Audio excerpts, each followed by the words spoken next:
And your pasta, no clue far from the land. Tottenham stranded in shadows, no man's land. Lost on the pitch, echoes in the night. Fans screaming loud, no end in sight.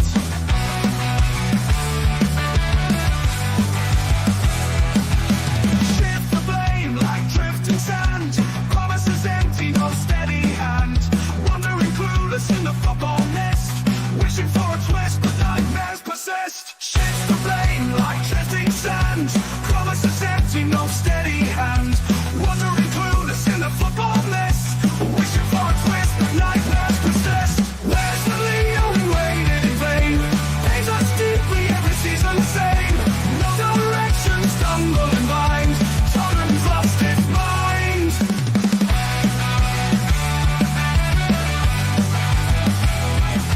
Speechless, impressed, they're at the ground. No solutions, nowhere to be found. Fans on the side, hearts turned to stone. Stadium echoes a lonesome drone. Christmas in the air, it's begun change. Hope on the horizon feels so strange. Question marks in every wayward pass, and ghosts of future fading fast. Where's the Leo we waited in vain? Pains us deeply every season the same. No direction, stumbling blind. Tottenham's lost its mind.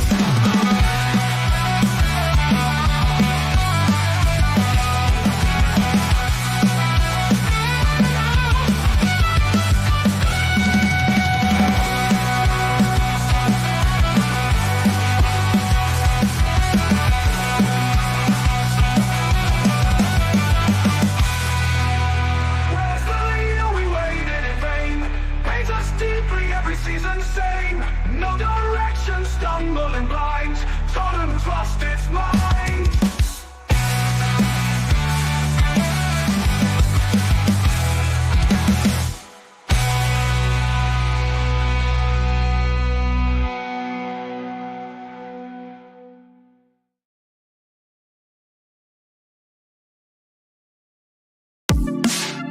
The first game we look for, Robbie. Tottenham away. When we got Tottenham away.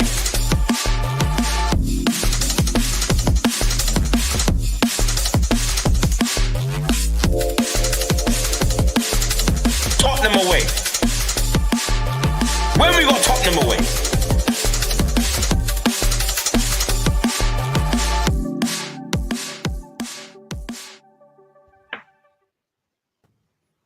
What's happening, everybody? Welcome to Tottenham Away, the best place to be in town on a Monday night, and you know this. Welcome from all parts of the world, as always. Smash a like, subscribe, hit the notification bell, the good stuff. Get your comments in the chat, and we'll go through them as the show goes on. Any questions or topics you want us to cover, get your super chats in. Thank you for watching us. Thank you for being here. And North London forever, whatever the... I hope we sing that. If we win the final, I hope we sing their anthem. It'll be fucking great. JP, how you doing, bro? You all right? You good? I've got a different one. 17th, I don't know how. Tottenham's going to Bilbao. That's a much better song. Bloody North London forever. We can still go down. We can still go down. No, we'll have to wait till next season for that one. That's the job saved on that one. Yeah, no, good man, all good. Another start of the week. Kind of like get this week out of the way and let's crack on with the final. Yeah. Aston Villa on a Friday night, and then it's Bilbao. Here we come. Let's see. Iggy, you good? You all right? Listen, You always come on these shows, right? And you always moan or complain that the youngsters who support Spurs, they've never seen glory, they've never seen success. And one of your boys is a Liverpool fan and the other one's a Spurs fan. Yeah. Maybe it's time. Maybe this is the time for the younger one, Iggy. Maybe it's his time. Maybe. Oh, I can imagine this year both of them will be happy.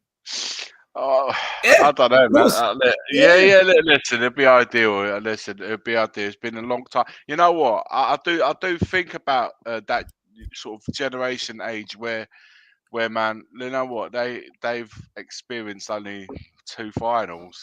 Well, no, we played Man City and stuff. I'm talking about this level, like Champions League was his last proper one. I know we played Man City in the Carabao, but in his head he has that Liverpool final, and then now this. It's like it's. I think of those guys, man, who've not experienced it, man. For them, more so than for me, like we all want to experience silverware, of course we do, but more so for them, man, like because they've not had that winning feeling to wake up as a Spurs fan knowing that they brought a trophy home. It'd just be brilliant just to bring them to the high street and stuff like that, just to bringing them to witness, and that would be an awesome thing to do, man. That would be an awesome thing for me to take him to and to experience it together. That would be cool. Hopefully that happens, but we got, you know, Joe's my youngest boy, my oldest boy, so he's got a final himself this Sunday. So there's going to be a week of finals. So it's going to be starts on Sunday and it goes on to Wednesday. Okay, you're spoiled. You are spoiled with finals. Finals every Sunday. Yeah, And that's the double, it'd isn't just it? be great. It'd just be great. It'd just be great. And you know what? From the start of this channel, pretty much, how many times we've all said here in the chat saying, I'll take finishing 17th and bringing a trophy home. And here we are, literally sitting on 17th. Most likely we're going to stay there because Villa, I see a massive turnaround of players playing against Villa, and Brighton by that time, whether we win or lose, I don't think we'll care. It'll be a party atmosphere, or it'd be like, you know, it'd be like a morgue, one or the other. You're going to get experience against Brighton, a happy one or a proper morgue. So I can't see us moving from 17th, but you know what? Just to experience a win, it'd be awesome. It'd be awesome. That's all I'm saying. Lee, live from the Blue Room. How you doing, my man? You good? The collection's getting bigger and bigger and bigger. You're running out of space for trainers, man. Who, me? I think I am, yeah, no. I'm just looking at him now, thinking, blimey, he got that many feet. Yeah, I'm just anxious. Wednesday can't come quick enough, really. The anxiety of waiting to find out what the inevitability is going to be on Wednesday night. It's a tough one to get through. It might be the only time in my lifetime I get to see a cup. Wow. Well, apart from 2000 and whenever. Yeah. Do you know, I was looking at the odds today. To win it, both teams are even. Man United slightly favourites. I think they're 6-1. We're 5-1. And then to win on penalties, Spurs are 11-1. Man United are 11-1. Spurs are 12-1. If you look at all the odds, it literally is. Can't separate. Just like the league, 16, 17. 16, hardly anything to separate them. It's an absolute disgrace, isn't it? It's an absolute disgrace. But yeah, Lee, you can't separate two teams if you look at the bookies. I don't think you could anyway, still. If you look at both the teams, we've both been as shit as each other. We're both in the same positions in the league. It is literally a 50-50, isn't it? So whoever turns up on the day, basically. Yeah. As that meme said, El Crapico. El Crapico. We've got Haz on the channel tonight. If you don't know who Haz is, then he used to be part of Spurs Kings TV a while back. I think he still might be, but he's busy doing other things, collecting trainers, Nike logos, all sorts of Air Jordan merch. How you doing, Haz? Good to have you on the channel, bro. How you been? How's the shop going? New business. Shop's going all right. Busy. Part of the reason why I sort of took some time off, but yeah, it's all good. It's been a hot minute. Back to have a bit of a chit chat with you guys. So blessings to you, Stel. Thank you very much for having me on tonight, obviously. And yeah, it's been a crazy few months, right? Is that It is. Nothing to say. You guys look so drained. We've got a final coming up next week. Mate, does, it's, isn't I'm it's, broken, it's, Has. the reason why that I'm is broken. it's the up and down of, you know, you go from Thursday night heroics, if we can call it, making a final, to Palace in a matter of a turnover of 48 hours, not even 72 hours, and you've just gone from a party atmosphere. We got into Friday, get into Saturday, Sunday you got the game, and then you look at Sunday's game, you're like, we're back again, we're back. And we're back. It's just, and it's been like that. Every time we've played in Europa, Oh we've my lord! completely, every time we played in Europa, and not just Europa, but especially after playing Europa League games, the league game is just, we've literally It's, thrown it all away. We just, it's, and I, Pyth- it's it's Pythagoras' theorem, right? yeah, it's been the story of the season. So yeah, when you say drain, yeah, man, it's like we are now, like I said, the league games, the remaining 2 league games, there's nothing left. So we kind of like, you know, made our peace with that one now after 36 games, might as well. So it's all down to this game here, and that's it. But yeah, man, it's been a tough season. It really has. It's been a tough season for us as fans to view. It's been a tough season for content because doing this after every game, you know, you not only it's the painful to having to watch a 90-minute game, which is painful enough. Then you have to hear the comments from the manager after, which double numbs the pain that you just witnessed, and then you have to relive it all by talking about it on air. So it's whilst it's great, don't get me wrong, it's great to see the boys, it's great to see the guys in the chat and the comments and all that. It's always great coming on here. But then it's like you have to relive the match, which is what we're going to do with Palace. So we're kind of going to experience that whole Palace a little bit again, and perhaps to make it on a better note, try and relive the Bodo Glimt game a little bit. So at least we've got 2 games to kind of. It's a bit of therapy, Iggy, not only for us Mate, but for everyone in the chat. Spurs.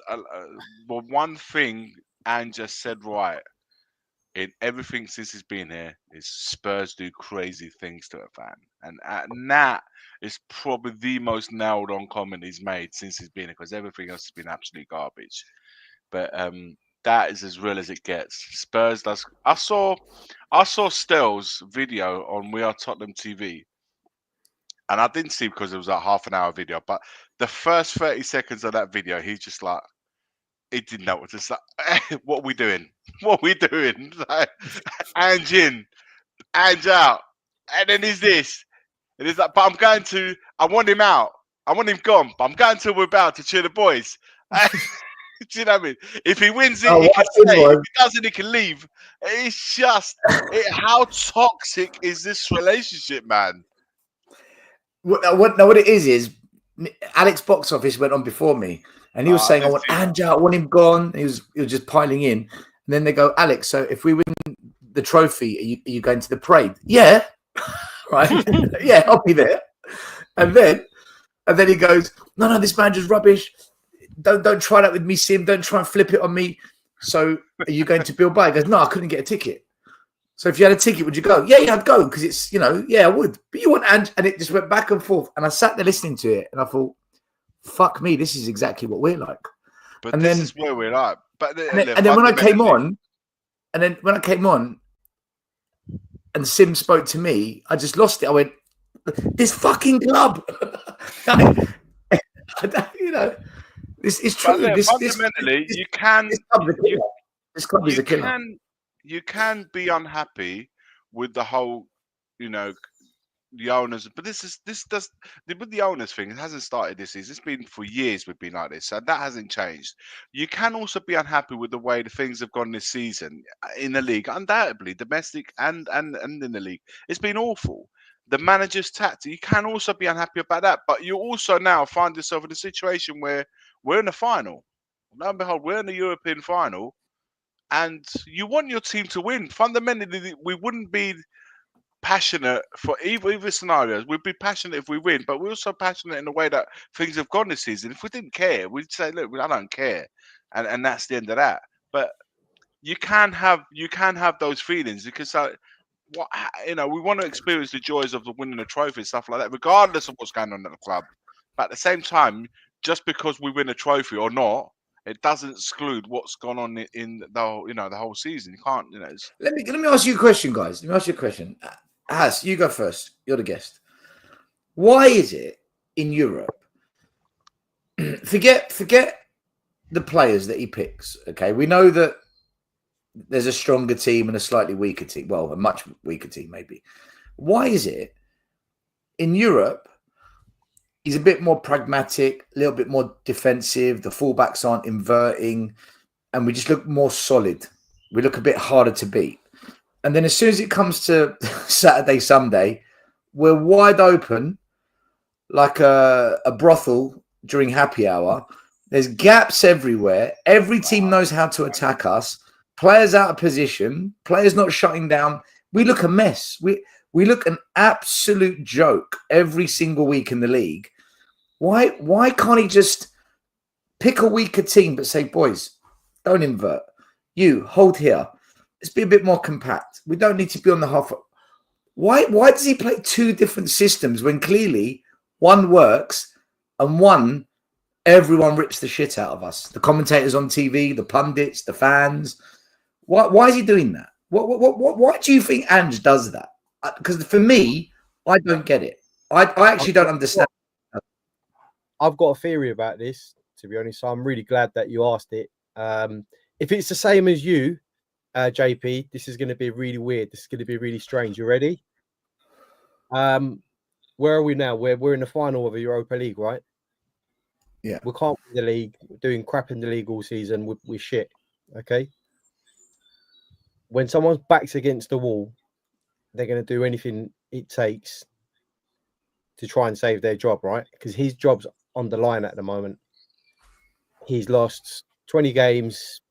He's only got the Europa League now, cup competition, to try and save his job. So I think that he's changing the system because he's thinking, if I win this Europa League or get far enough, it may just save my job. So I'm going to be a little bit more pragmatic in this competition and see how far I can get. It might just save my job. But in the league, it's just a different story. I don't feel like he can perform. He knows himself he can't perform in the league. He's not going to achieve anything in the league. So I think this is the reason why he's sort of changing things up, because I can't see any other reason why you would change your system that drastically for the league and then be a bit more pragmatic in the Europa League. But that's the only reason I can think of. Honestly, that is the only reason I can think of, is that he's going for this Europa League and he's willing to be a bit more pragmatic and just try and get the team through, because it's two legs. So I don't know, man. What do you guys think? I think he's completely and totally out of his depth in the Premier League. I think it's just a level too high.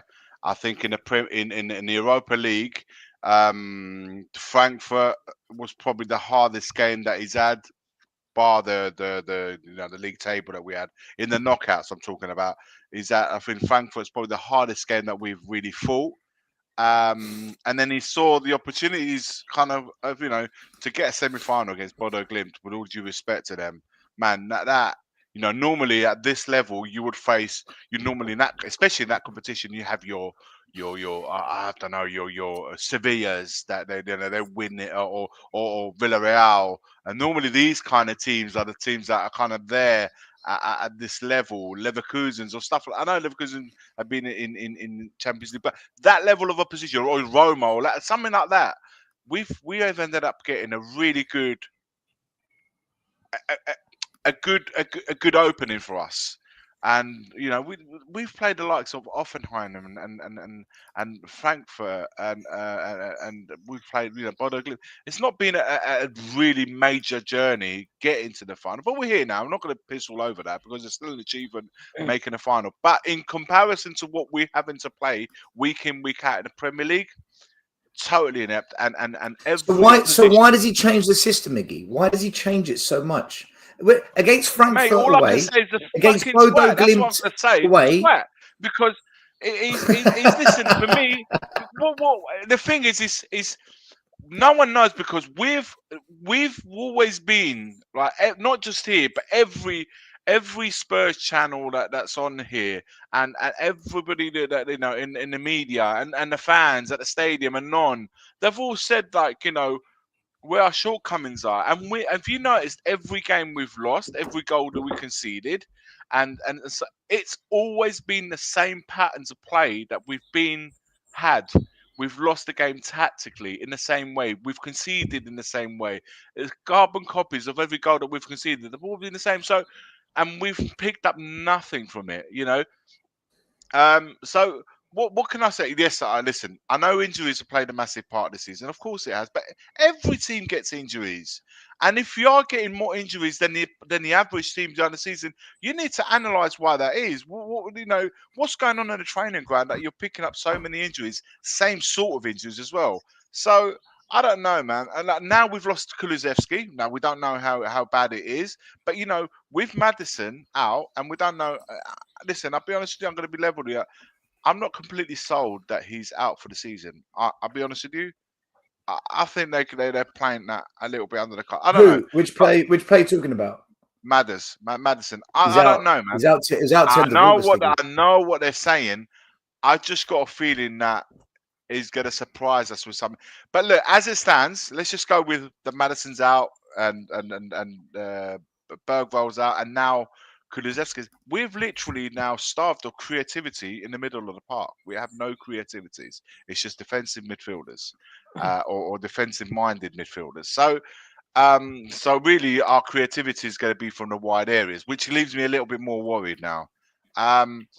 So I don't know. To answer your question, how we've been arguing, we've been debating back and forth all year, and we're here 36 games in the league, and we still don't know why we've approached it one way in the league. Because in some league games, guys, but the Man City away game, I don't know who was forced into a little corner, and we played it differently that day. Man United away, we played it a little bit differently that day. We won those games. All right, we caught them at the right time, but we won those games. But then, as soon as he had everyone back in, he fucked off a lot of players to get those players in, and also he's reverted back into the same habits that he had leading into it. So I don't know. To Also, answer your can I question, say, Iggy, that City game, he had Davies and Dragic in that, so they couldn't really yeah, play but that. has he dropped the line by 20 Yeah, that's what I'm yards? If you saying. remember. That's what I was saying. They But couldn't play the high line. And what did he do? What did he do with Danso and Davis in this game? Gone against Palace. They gained 3 quick forwards that they have. Yeah. We've tried to play a high line against them, Inside. and we got banged up, man. Yeah. We got banged. Because this is what I'm saying. Like, do you not respect the opposition? Do you completely disregard your opposition where you're so barefaced, where you think you can go and play a high line with Davis and Danso?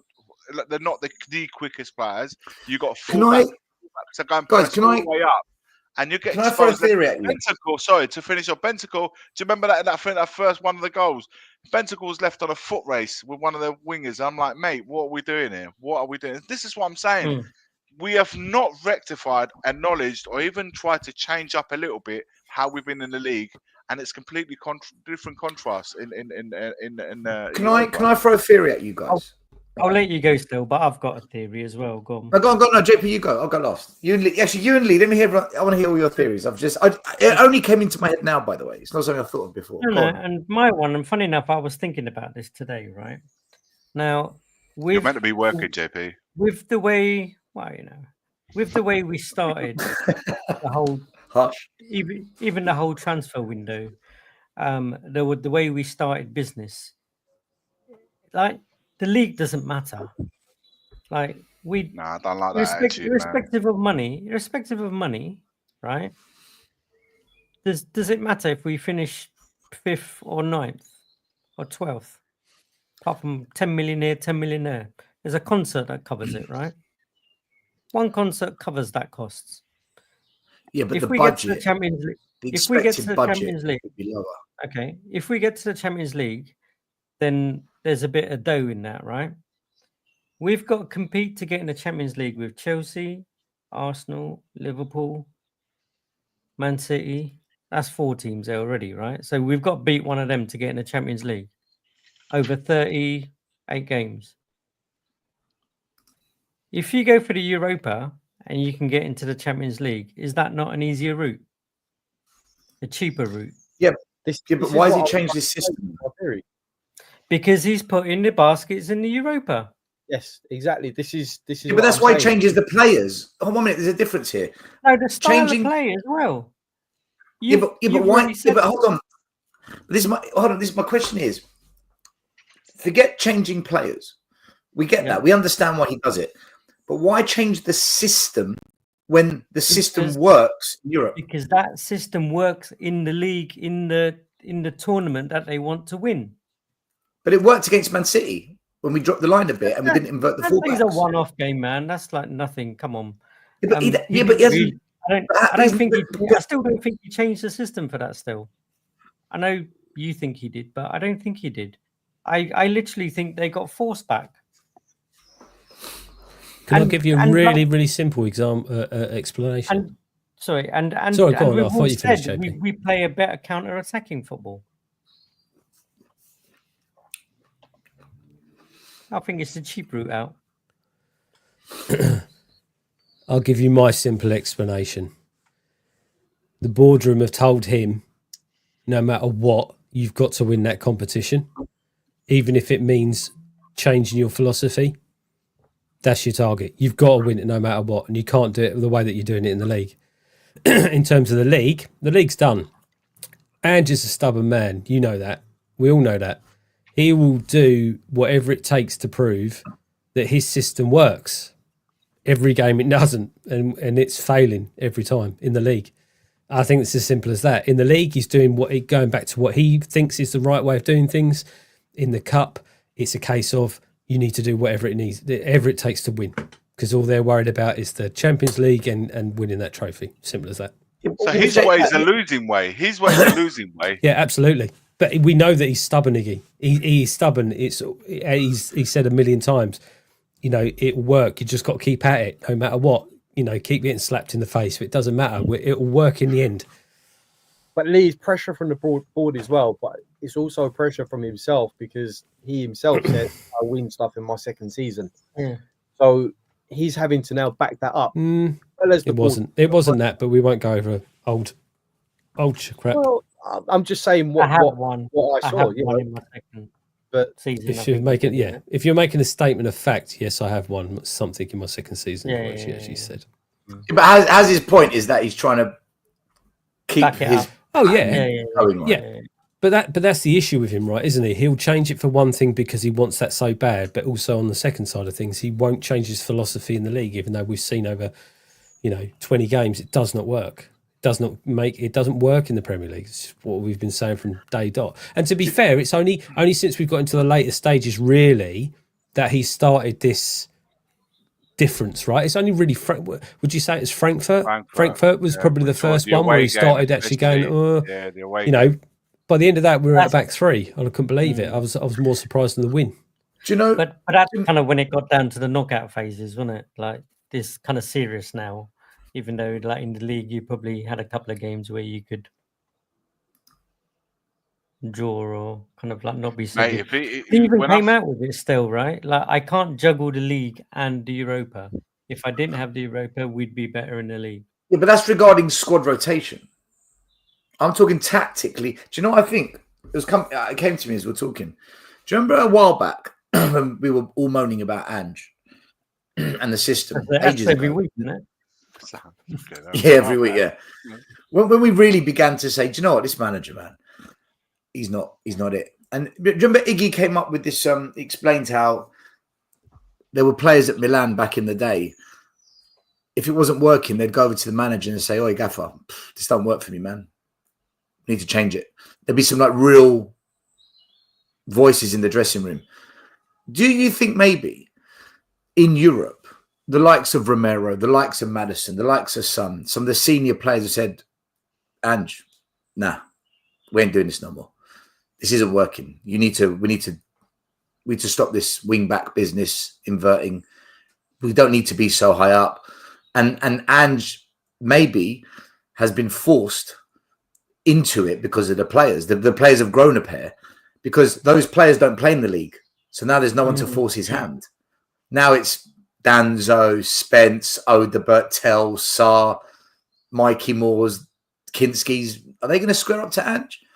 Do you think maybe the players have said, you know what? Romero, yes. Madison, I don't know. It's just a theory. I can't back it up. I'm just going back to what Iggy said a while No, back. it's I'm a thinking fair maybe point. I would say Romero, definitely. You could see him going and saying that. Madison, I could see him throwing a strop and like that's it. And Son, no way. But it needed something like that anyway, right? Someone had to have that serious maybe conversation. like Bentancur, you know, he's a senior player. I don't know, man. I don't know. I think there's Porro's definitely not been. a kid.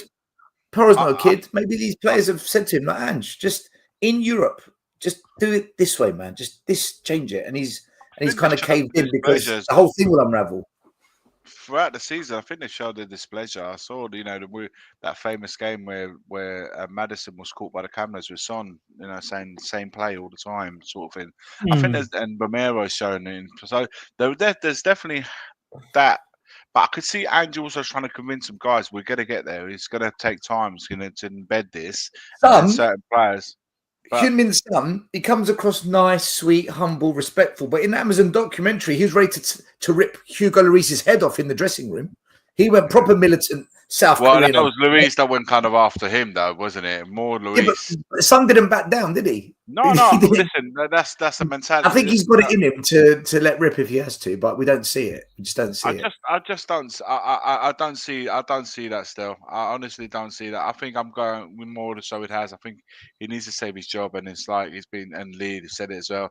I think now he's just got to think, how can I buy myself some more time at the club? If not by winning the Europa League, because if so why not stick with that winning tactic in the league and get more people on board, more people on your side? Why not do that? Do you believe, honestly, if with Angel, listen, I hope Spurs win this trophy. I don't know what to believe anymore with the manager, Iggy. I've got no idea. Forget what I think about the manager. I don't know. I actually hope we win the Europa League, no matter who's the manager. But having said that, if we win this trophy, this guy is going to get even worse, because then he'll become more stubborn. He backed by saying, I always win my second season. And I think he's going to go even worse next season, because with more arrogance, with more chest. So in terms of what kind of manager we will get, he won't humble himself winning that trophy. If anything, he'll double down and go even more crazy next season. And that, for me, is not the way forward. It's not what I want to see going into the league next season. I think the best thing would happen for him and for us, winning the trophy and say, do you know what, mate? You can now leave as a legend, because you've just done something that no one's been able to do since 1984. And that, for me, thank you and goodbye. That would be the ideal scenario for me, to end it that way and find somebody who's going to be a little bit more competent in the league. Guys, we cannot say I don't care about the league and stuff. I've heard so many people say that, it doesn't matter. Losing to Palace, all these games, it doesn't matter. We're not going to do nothing in the league. It's like, I don't want to hear that. I don't want to hear that going out of the domestic cups. I don't want to hear any of that stuff. I want to see, I don't expect every game to be won, but I want it to be competing. You want to compete for every minute of every game. And then if you win, lose, or draw, you deal with it afterwards. But question for you guys, though. If he loses the final, is he toast? For me, be honest with you, for me, right. For me, he's got to go regardless. If he wins the Europa League, right? Let's say he's won it. There's a chance that he might stay. I think he stays. Absolutely. He stays. I think he stays. So it's a bit of a poison chalice either way, right? Because if we know that, obviously, we don't want him there next season. I don't want him there next season. If we win the Europa League, amazing. We've won it. It's a cup. I'll take that all day long. But if him sort of losing the final means that we're gonna have a change next season, I'd rather that. I'll say it now. No. The final's the final. There's only one outcome. We need that. We need that one. I hear you because I've just said it. I think we're going to get an even worse version of him if we win it, because he'll just double down on everything. He'll double down on the fans. He ear-cupped the fans against Chelsea in the Chelsea game, right? Over a goal that ended up being disallowed. Imagine what he would have said in those fans if he won. What I'm trying to say is, I don't want anything to compromise us not winning that trophy. I want us to win those trophies no matter what. I wouldn't compromise winning the trophies just so Ange can piss off. I think that's going to happen regardless. If not next season, it'll be the season. He's not going to. I don't see longevity with him moving forward. So that will come to an end regardless. But I can't compromise winning silverware just so I can get the manager out. I'm so annoyed with everything that's happened this season. I can't handle another season like that next season, bro. I agree. I totally agree. I totally agree. But maybe I've lost my mind, yeah, because I'd never say no to a trophy. And I did say, I hope we do win it. But it's like in the back of my mind, I'm thinking, shit, if we win it, we're stuck with him again for next season, man. That's the frustrating thing. You know what? I can't look beyond Wednesday or whenever that final is. I can't look beyond that. For me, we're in this position. We've not been in this position in Europe anyway since 2019. It's been a long time, and for the reason that I've said, for the youngsters that have never seen a Tottenham team win, I just want them to go. For those guys to go to school or college or whatever it is that they do and be happy to go in as a Spurs fan. For them, I would love to see that, regardless of what happens, even if it means having a manager there for next season. I agree. I don't want another season like this, but to throw away the opportunity of winning a trophy just so I can have this guy not there next season for sure, I don't know. And even if we lose, there's no guarantees that the board will get rid of him. We think they might get rid of him, but they might have plans for him and say, you know what, we're done. Well, I don't think they sack Ange if he wins the trophy, guys. I'm honest. I said it a couple of weeks ago. I agree with that. Because I'm not saying that's what I want, but I don't think the board will sack him. Because his objective at the beginning of the season would have been a trophy and qualification for Europe, and maybe finish as high up in the league as you can. But he would have hit two of his objectives, right? Right? Not am I? Yeah. But no, for sure. So in their eyes, this is what I'm thinking. That the board will probably think, well, you've done what you said you was what we asked of you.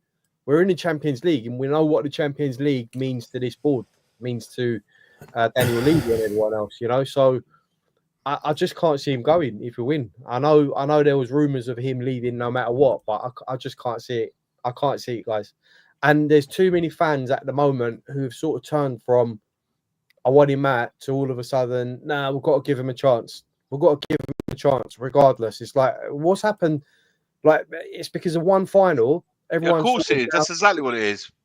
Listen, glazed. It's just major glazing. It's glazed over everything. It's just ridiculous. You're either one way, or you're another, or you're this way. You know. In general, the fans. I'm not just talking to Spurs fans. Fans in general are fickle, very fickle. All right, it would take a very little thing to go from one direction, or what we call in the YouTube world flip-flops. All right, it's very easy to go where the wind is blowing. I don't want anything to compromise. It doesn't matter what the outcome for next season is going to be. If we have to win this cup, we're there now. We have to win it.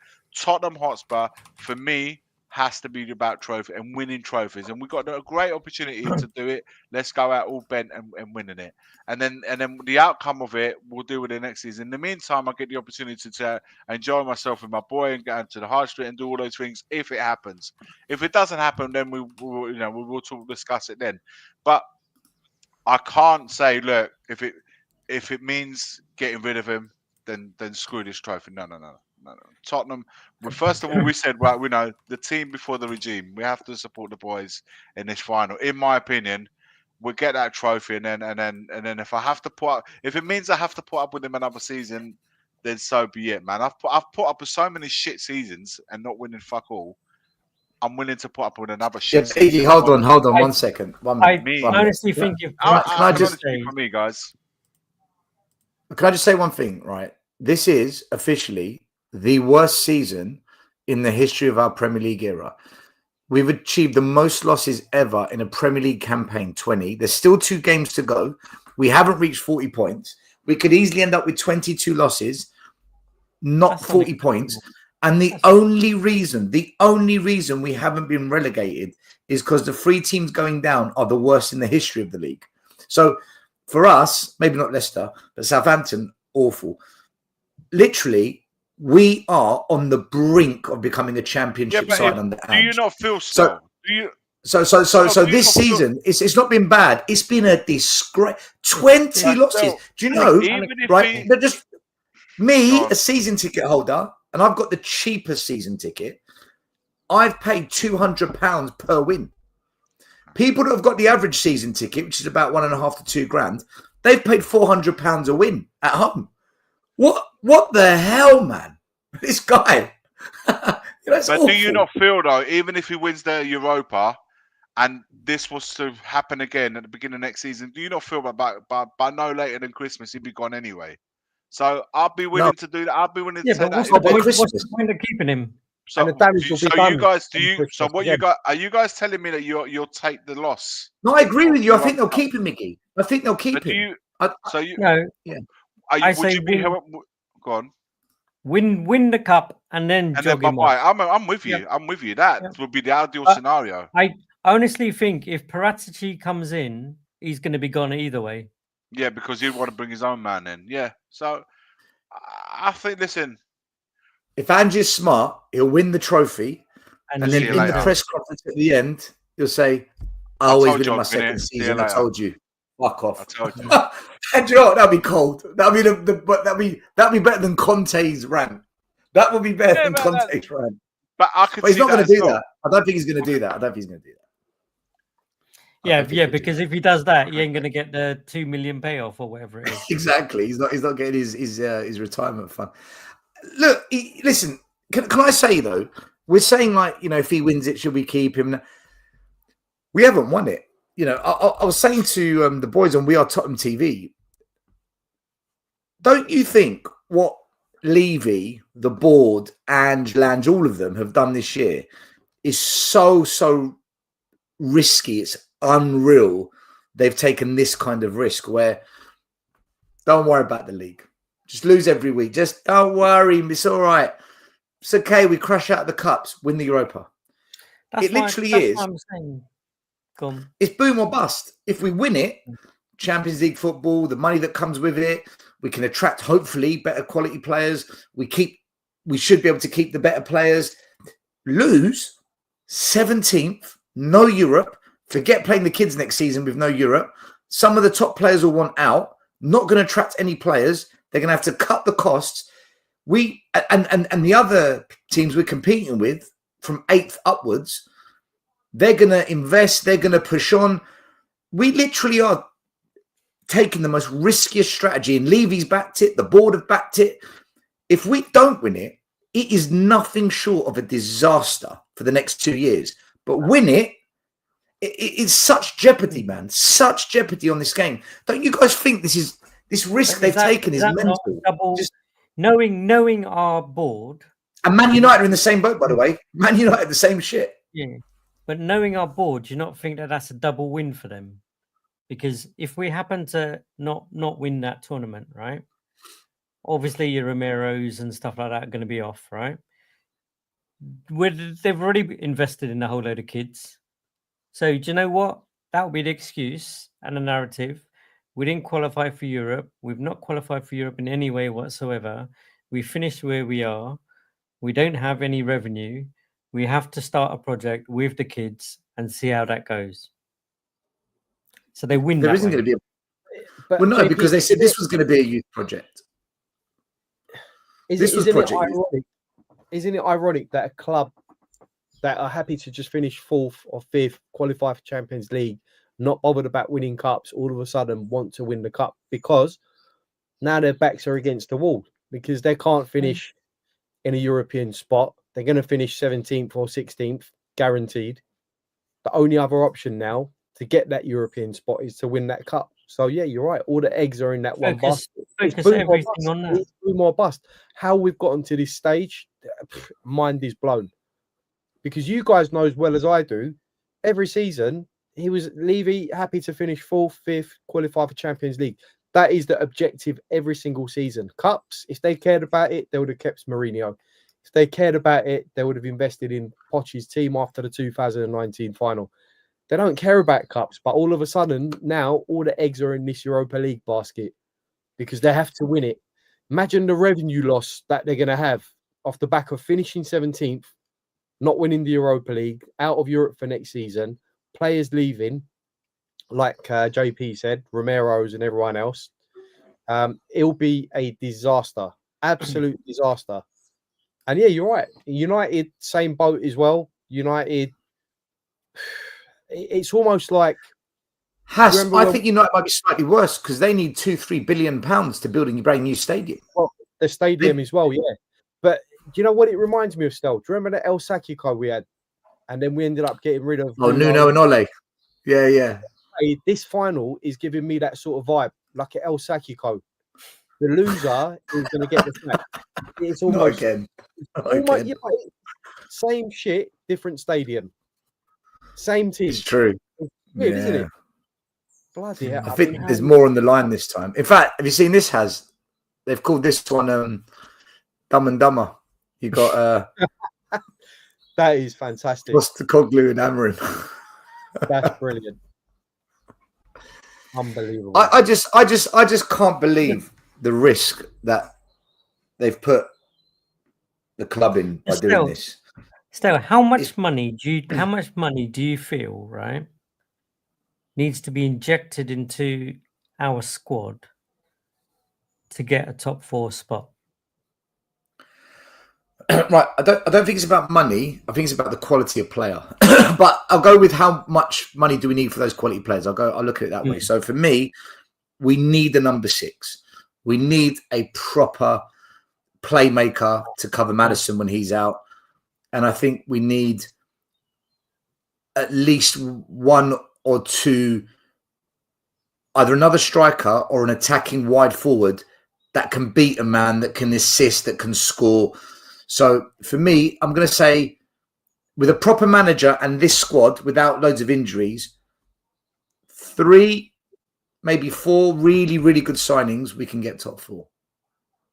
A new manager that knows how to set, like Glasner, what he's doing at Palace, you saw that. Someone like him at Spurs with this squad and 3 or 4 really, really good signings, I think top 4. So let's say that's with about 120 to 150 mil. Yeah, so roughly around 30 million each. I would say okay, something like that. You need to sprinkle some experience in there as well. You have to. Yeah, it's got to be experience. I agree, Has. Yeah. No more kids. No more kids. Remember when we had like Perisic? The idea behind Perisic was great because he had a wealth of experience, a natural winner. Obviously, it didn't work out because he was, getting injured all the time. But someone of that ilk who's done it all can come in. A couple of those players, not just one, a couple of them that can just come in and guide these youngsters that we've got, because we've got them now. We're not going to shift them all next season. And it's going to be another case of the next manager coming in and using what he's got and trying to add to it. So it's like a never-ending cycle, isn't it, really? We get rid of managers, taking on old players, got to try and get rid of some. But yeah, I would agree. I would say minimum 200 mil in current market with the prices of players and stuff. 200 mil is minimum. Minimum. And again, how much has Ange spent so far since he's been at the club? Well, it's about 350, 380 or something, isn't it? Guys, we say that, but Aston Villa's entire midfield 3 cost less than 10 million. They got them on freeze. They don't have flange and mange. They got them on freeze. I think we can do it. I just think we need the scouting has got to be better. These Odeberts and Tells and Richarlisons and Archie Gray's not ready, guys. We'll get into the. In fact, you know what? Let's get into yesterday's game because I want to talk about some players. Let's get into yesterday's game. So it was off the back of us getting to a final, so everyone's super happy. We're in the final, and Kinski got a start. Danzo, Davies, Spence got a start. Archie Gray in midfield again. Tell and Odebert and Kulu with the front 3. But, we got battered. 23 shots against us, 10 on target. We had 8 shots the whole game, 1 on target. But the killer for me is this. We created 1 clear-cut chance. Guys, 8. 8 clear-cut chances. Normally, if you play well, it's about 3 or 4. 8. They ripped us a new one. They should have been falling up at half time, really, shouldn't they? Easily. And they had 1-on-1s. They had tap-ins. They had missed chances. Kinski made 2 really good saves. look, we know the tactics are wrong. The amount of space we leave on the flanks, we don't shut down players. We let the runner run past us. We're never goal side. It's just a mess. The whole thing is a mess. But this boy, we gave him a pass because he played centre midfield or DM against Liverpool. We said it's out of order. How can you start him there at Anfield? What a joke. Of all the games of the season, the hardest game of the season, you do that. I don't think he gets a pass for yesterday. We spent £40 million on this player. He started in the middle. He was terrible. He did not have a good game. Like, where are you guys at with Gray? Because we debated it yesterday. I don't think he's ready. I didn't even realise he was playing. He was that, no, honestly, he was that. I'm rethinking of the game yesterday. I can't think of half the things that actually happened in the game anyway that we did. I can't even remember that he was playing in central midfield. I thought Bentancur and then remember Basuma and stuff, but he's not ready. He's not ready to run that. Have that level of responsibility. I'm afraid. Lee, as simple as that. Lee, you know when I did my coaching badges? Is it Will Hughes? I was going to quickly say, when I did my coaching badges, I was taught your most technical, best players that understand the geography of the pitch, i.e., who's around them, what's going on around them, where they are on the pitch. They've got to be your midfielders. Like your smartest, your most technical, your most aware players need to be in that midfield. You can't have a crap player in midfield. Do you agree with that, Lee? JP, do you agree with that? Do you think, if I think of the best teams we've had in the past, Dembele, Ericsson, Gaza, Hoddle, your best players should be in that midfield. Even Scotty Parker. Scotty Parker was a really good player, man. He was a good football player. A lot of games they say is won in midfield, isn't it? Yeah. That's the battle, right? You've either got to outfox someone, outrun them, outmuscle them. Basically, you've got to win that little war in that middle of the pitch. And what I was going to say was Will fucking Hughes was taking the piss. I think Eze ran riot. Eze ran riot. I think, guys, that it's all context. If a player comes in a context that works proper, then he can only excel. So if you look at the context that Palace have got, and they've been playing well for large parts of the season, okay, they haven't got everything perfect, but in large parts of the season, you've got this manager that's drilled them to play in a certain way. So any player that comes in that team is already working in a context that works proper. And then obviously the brilliance of the player will shine and come through. If you then, on the other hand, play in a context that's flawed or has flaws and inconsistencies and lack of a kind of direction, and then you bring in an experienced young player who's trying to make a name of himself in that context, the large parts of me makes me think that it's going to not be successful more so than it is successful. So for me, it's like in any, in anything in life, in a work life, if you have a talent or you're good at what you do, and you go into a company, work for a company, and the job that has a structure and it's got a good context about it and it's solid, you can only prosper from that. But if you go into, it doesn't matter how good you are, if you go into a flawed company where it's got so many flaws and holes and leaks and everything else, it's going to be hard for you to come through. And also, the biggest part for me is the confidence that a coach or a manager gives a young lad to go in to do well. It doesn't matter if you make mistakes. I will back you because I believe in you, and then you'll put him out there again in the next game and the next game after that. If you look at that side of things, he's not very forthcoming with the young players. He hasn't been very supportive of those young players. Jet Spence has come in, okay, he's done well, and as soon as the others come back, he took him out of it. Now, if you saw the Jet Spence of a few weeks and months ago, where he thought he had convinced the manager to give him the possibility to come in, and he did well, responded to that, he did well. But if I see Jet Spence, what I saw yesterday, it's a Jet Spence that's gone backwards now because he knows he does not have the backing of this manager. Every given opportunity, he's got him out of it. Now, Jed Spence has the duty as a professional player to do his best, regardless of what's going on. He gets paid to do a job. And I agree with that. But football is also more than just doing a job, and it's about being wanted. It's about being confident, because to do the job that well in that field, you have to be confident.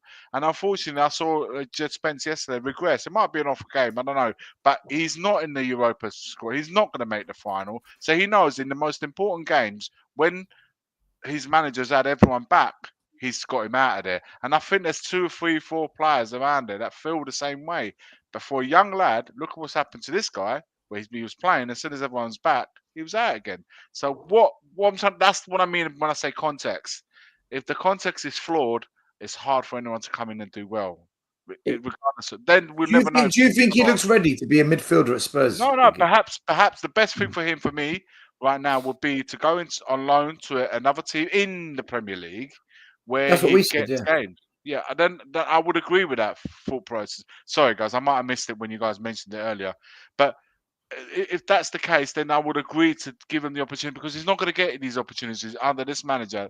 The next manager, if he's a coach, which is what we've been pleading, if we've got a young, dynamic manager who believes in the young talents and plays them, then he might get more of a chance. But the fortune, I saw something with Cesc Fabregas last night on Italian TV.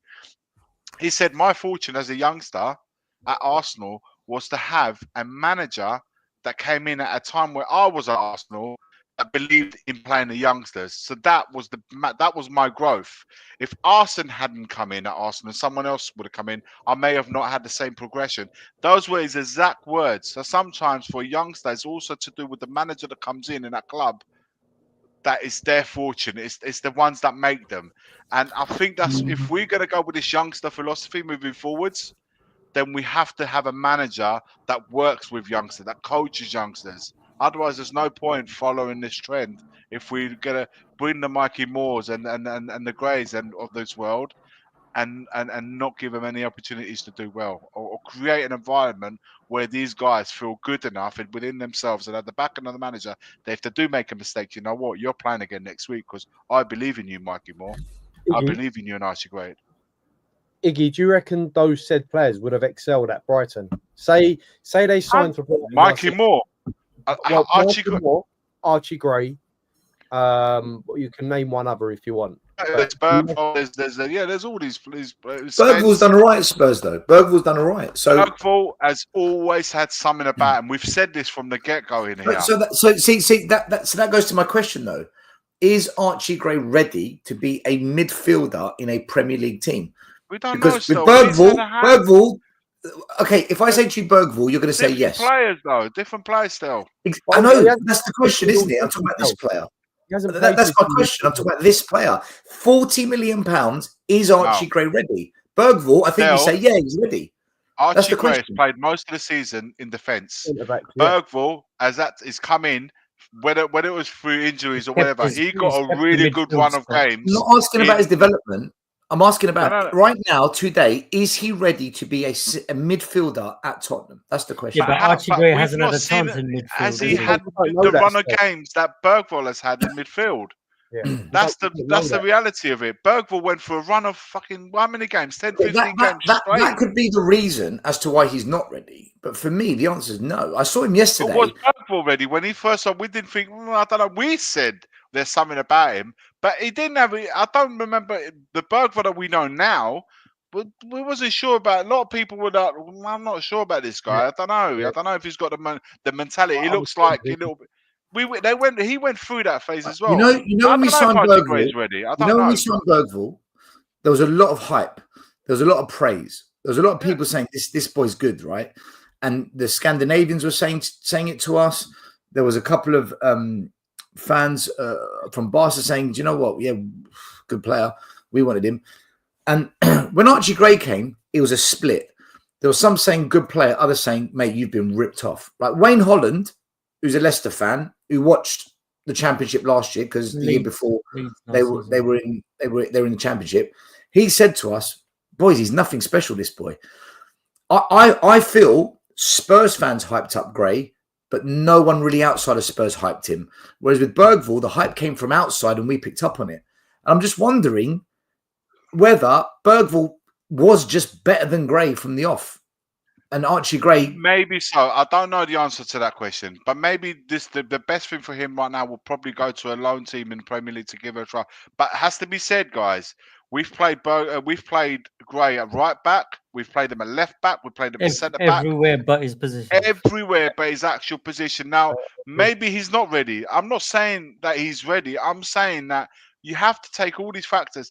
And I honestly don't feel that the young players at our club have the full support of Ange Postecoglou. I don't. Mikey Moore doesn't have it. Mikey Moore, we've seen. We know that. We've all said that he's got something about You him. know, we agree the youngsters have been mugged off. We've all agreed on that. So how can you, and also, okay, take that for one side. My youngsters have been mugged off. Then take on the other side the context that they're coming into. Mate, look at 20 league defeats, and we've played some awful football as well, and a lot of long periods of it, and some crazy stuff. So when you've got that going on, and you've got that going on, and you put them together, where's the success going to come from that young player? Where have we created the environment and within the team, within the to make sure that these young players, prospect players, are given the best chance to succeed? That's what I'm trying to get, guys. If you created all of that and then the guy doesn't succeed, mate, that's on him as well. We've given him the platform to do really well, and he's not. But when you've created a wrong environment and it's been a shit season for season pros, by the way. We've got season pros in that team, and they've struggled in this. Yeah, but you look at players like Lewis Skelly and Yanweri. They've come into Arsenal, hit the ground running, and they're doing brilliantly. You know, because the context has been good still. The managers believed in the youngsters. They're good players as well, though. They're good players. They didn't need a month, 2 months to get into it. Within a couple of games, everyone's like, these boys are freaking. I don't listen. Would Skelly or succeed perhaps in this Tottenham side? I don't know. Still, I don't know. He's hit the ground running because he's come into a team that's properly drilled in their defence. That's a very good defence. I know they've leaked a lot of goals recently, but when Arsenal had the proper defence, they were a good defensive unit. So it's easier. The structure, that's what I'm trying to get at. When the structure is good, you can come in and say, do you know what? I'm running with this. But when you've got a structure like that. You've got a player like Delap, striker at Ipswich, shit team getting relegated. He looks like a really good player. I'm sure he's going to get signed by. We can't. What about the structure there? What about the structure there? Say the same with Bergvall though, because Bergvall's looked all right last 10 games or whatever. I'm just saying that is if you want to get the most success from a group of youngsters coming through, then you have to create the environment to do so. Then of course there'll be that one special one that rises to the top, regardless of that, because he's that far superior. You will get a player that's outside of the norm, and maybe Bergvall is that player. But Bergvall in a proper team can probably grow even more better and quicker. Yeah. So that's what I'm trying to say. You can't. You have to. What I'm trying to get at is that we've not seen these kids being given an opportunity, a real crack of the opportunity in an environment that's perfectly created for them to do well. And then, like I said, you know what, mate? It's down to you. All right, let me ask you a question then. All right, okay, let me ask you guys a question. If you had a choice this summer to sell Archie Gray for £40 million and bring in an experienced player, that role, that's a no-brainer for me. It's a no-brainer. So then, if the answer you're telling me to trade for someone that's experienced, so I could use now. So therefore, he's not ready. No, I'm trading. Because we're happy to replace him. If he's ready, we wouldn't replace him. No. I'm trading him because I'm taking 40 million and I'm getting himself an experienced player. Yeah, that is what I need right now more than I do. So because he's ready now. That's my point. Because he's ready now. The experienced player's ready. But you can say that for a lot of players in that team. You can say would you sell Bergvall and replace him or not? So now we've got to think about it. See, that's the difference. No, I'm drinking water. If you were given an experienced I can't drink and talk at the same time. Again for now. The guy got out of that. No, but if you said to me, would you get rid of Solanke to go and get, I don't know, another striker that bangs in 30, 40, it's more suitable, then probably I will say yeah, for sure. If you're telling me to get rid of a player to go and get another one that's better, it's a no-brainer, man. You go and get like if you say to me, would you get rid of Bergvall to go and get Tonali? Yeah, of course I would.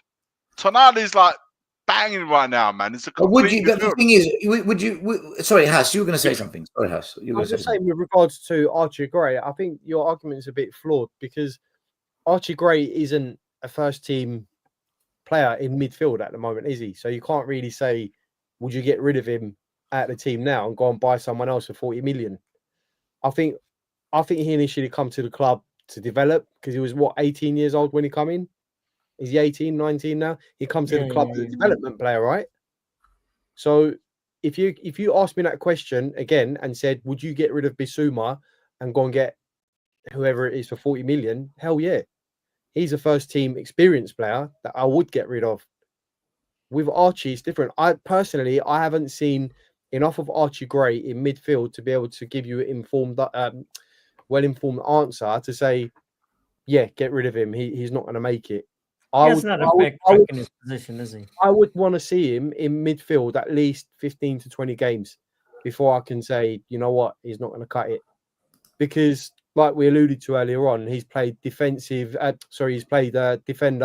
all season. He's played left back, right back. He's played every other position but midfield. So I think perhaps a little bit harsh on Archie to say he's not going to cut it as a midfielder. Whereas Bergvall, he's played. No, Has. Well, I mean, it has. I'm not saying he's not going to cut it. I'm saying right now, I don't think he's ready to be a midfielder at Spurs. Right now, I think we needed something else. That's the answer. We need something else in midfield.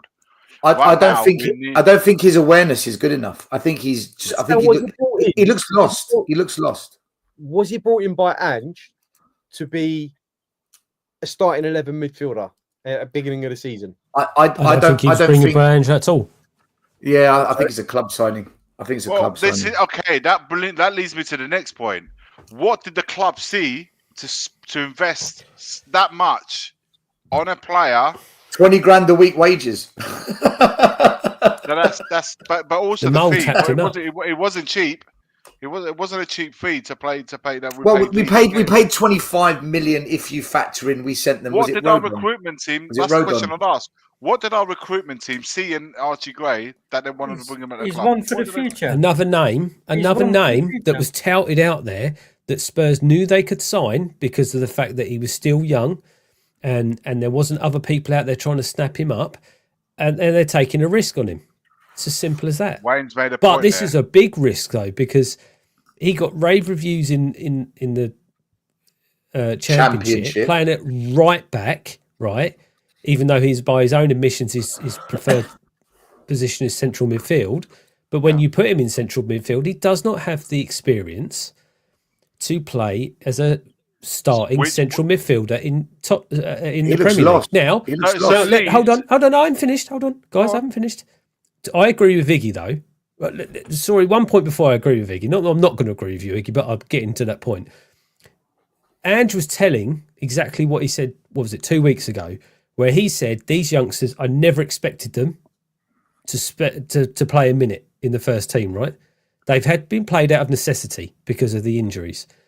And you're absolutely right. That environment, Iggy, where all of the pressure's being put on them because of the fact that there's injuries, they've had to play in games, etc., when there was never that intention in the first place, is not a good environment for these youngsters to thrive. The only one that seems to be thriving and stepping up is Bergvall. Why? We don't know. Maybe it's because he's taking the ball by the horns and he's an independent person. He can do it himself. Archie Gray looks like he needs someone with an arm around him 24 hours a day, right? And he isn't getting that from the likes of Bissouma. A couple of them might be helping him out, like Bentancur and stuff. But when you put him in matches in the central midfield, as Sel said, he's not ready. He just goes missing. He's not up to the task just yet. That's not to say he won't, but he needs a hell of a lot more experience than this toxic experience that he's had at Tottenham this season. It's as simple as that. But also, I think Wayne made, what I was trying to say to your point, Wayne made a really good point earlier on, because if you look at our midfield, they look like they're having their own struggles within the team. I know Bentancur's a good player, and one of my favourite, but Sarr's had his struggles, Bissouma's had his struggles, and obviously Madders has been in and out of the team, hasn't he? So what I'm trying to say is, But their What Wayne struggles has said is back. Yeah, what's come from what? Yeah. Thank you. This is what I'm trying to get at. But what Wayne is saying in his comment, he said if you put him in a context like Newcastle's, where they've got an established midfield like Tonali and Bruno Guimaraes, he may have flourished for that because he's playing with players who are good, experienced, seasoned, and have been about. Maybe that could add to his growth. With a coach like Eddie Howe, you know, all these things that it goes back to what I was saying, context and environment, and that's the best chance you have with young players. Eddie Howe didn't want to sign Archie Gray. But he didn't. No, you're missing my point, man. I get your point, but I don't know, man. No, I think you've got to have something about you to coach, and I don't think Gray. Our recruitment clearly saw something in bringing him to the club. I would ask those guys, what did you see? One for the what future. Did you see? These are the same guys that signed Yang, the next Korean wonder kid. He goes on loan to QPR. I speak to my boys at QPR, and they say to me, "Tidy player, no way is he ready for the Premier League." Okay, that's so what we have a group. So another one. Okay, so we have a group of people at our club who are getting these players in who are incompetent. Essentially, what we're doing. So we have a group of people at our club that are recruiting players or scout out there that say get these players who are clearly incompetent. This is what we're saying. So that's flawed as well, on top of everything else that we just added. So you want to tell me how these guys are going to make it at Tottenham Hotspur? The only young players we say Brighton earlier. Why did Hass say Brighton? He said that for me. Why? Look, for me, the only young players we've signed that I look at and I say, do you know what? There's something about you. We can work. We really can work with you. Is Bergvall and Kinski, and that's it. I see potential in both of those players. Gray, I'm confused. Ashley Phillips, I've never seen him. Yang, yeah, he's doing all right in the Championship, but that's it.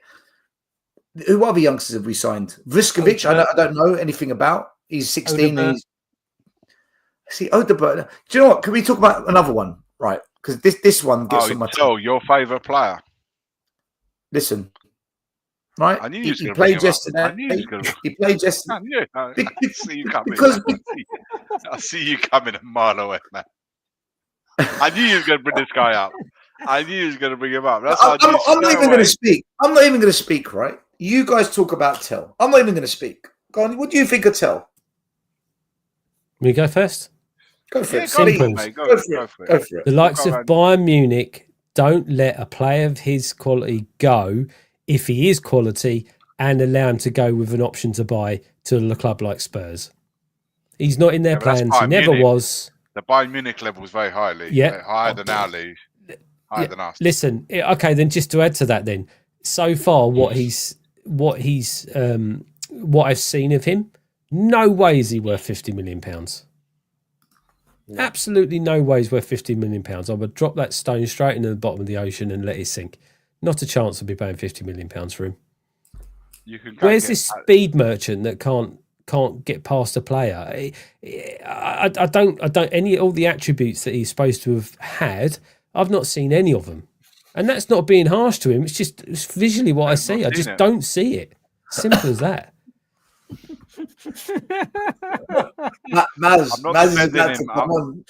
I'm not defending him, guys. I don't know. Maybe if I'm not explaining myself right, I don't know. Maybe something. No, you explained it well. It was wrong. I don't understand why is it so. Why is it coming across as I'm defending him?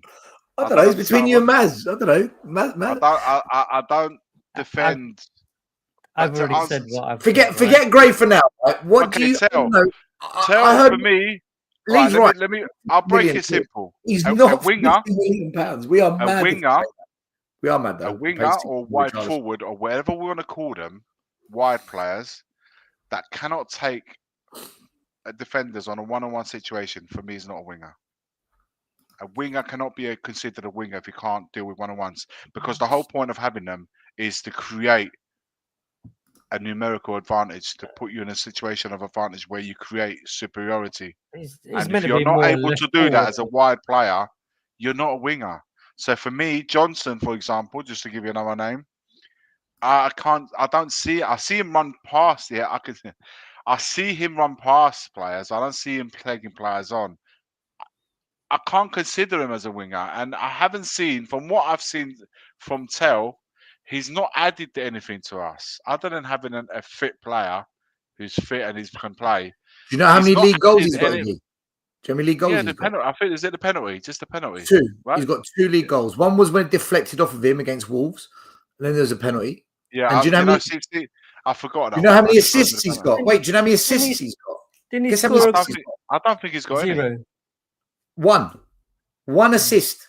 And do you know what? Didn't he It was score last against week Villa? when he squared the ball to Odebert against West Ham. That Oh was his yes, first yes. You assist. banged it. Is that in the Europa? Didn't he So score a he's good been goal here against for 3.5 Villa? months, 2 goals, 1 assist, and he's an attacking forward. I listen. For me, from what I've seen, He is a French Danjuma. He's the French Danjuma. That's what he is. He's not. From what I've seen from him, He's done it again. added. Done it again. He hasn't added anything to us. He hasn't added anything. He hasn't added anything to what we already have in our I wasn't wingers. going to speak. We got Son, Odebert, this guy here, Werner. I don't see what he's brought in that's better than what we already have, and that to me that's bad because our level is really low in the wide areas. So to pay 50 million for that, no, I'd rather get that 50 million and go and buy the winger from Brentford, go and buy the winger from Crystal Palace. I think you'll get more for him. I think you'll probably be left with change as well. Buemo, Mitoma, Wisa. Those players, I've seen them do it. I've seen them taking on players. I've seen them one-on-ones, cutting, taking shots. That's what you want from your winger, to create danger every time he attacks, to instill fear onto his opponent every time he's heading for him, and to create numerical advantage when he takes them on. If a winger doesn't give you these 3 things, there's no point having him there. What's the point of having a winger that take on players? What's the point of having a winger that doesn't create the space to shoot? What's the point of having a winger that doesn't create numerical advantage in an attacking situation? There's no point having them there if they're not doing those 3 things. And unfortunately, none of our wingers, really, this season more so, have done that. Son has done it. Maybe not this season. He's not been great this season, but then who has? Odebert. Can I say? I think Odebert can do it. Odebert can do it, but I think Odebert's got potential. I think Odebert can be coached. But I can't. I think there's something there with him. I would give him another try because he's been injured a lot of season. But everywhere else, Werner, Tell, even Johnson. Timo Werner and Tell. 16, 17 goals. His numbers have spoken for himself. Johnson gets away with it because he scores the tap-ins. Other than that, he does nothing. But he gets away with it because he scores. But for me, they're not really wingers, though, are they? No, I don't see Johnson as a winger. Johnson, he'd but probably that's be what I mean. I don't think be better off as a second striker. Played as wingers. They're not played as wingers really to take on men. They literally played as someone to score goals at the back post. Inside forward, right?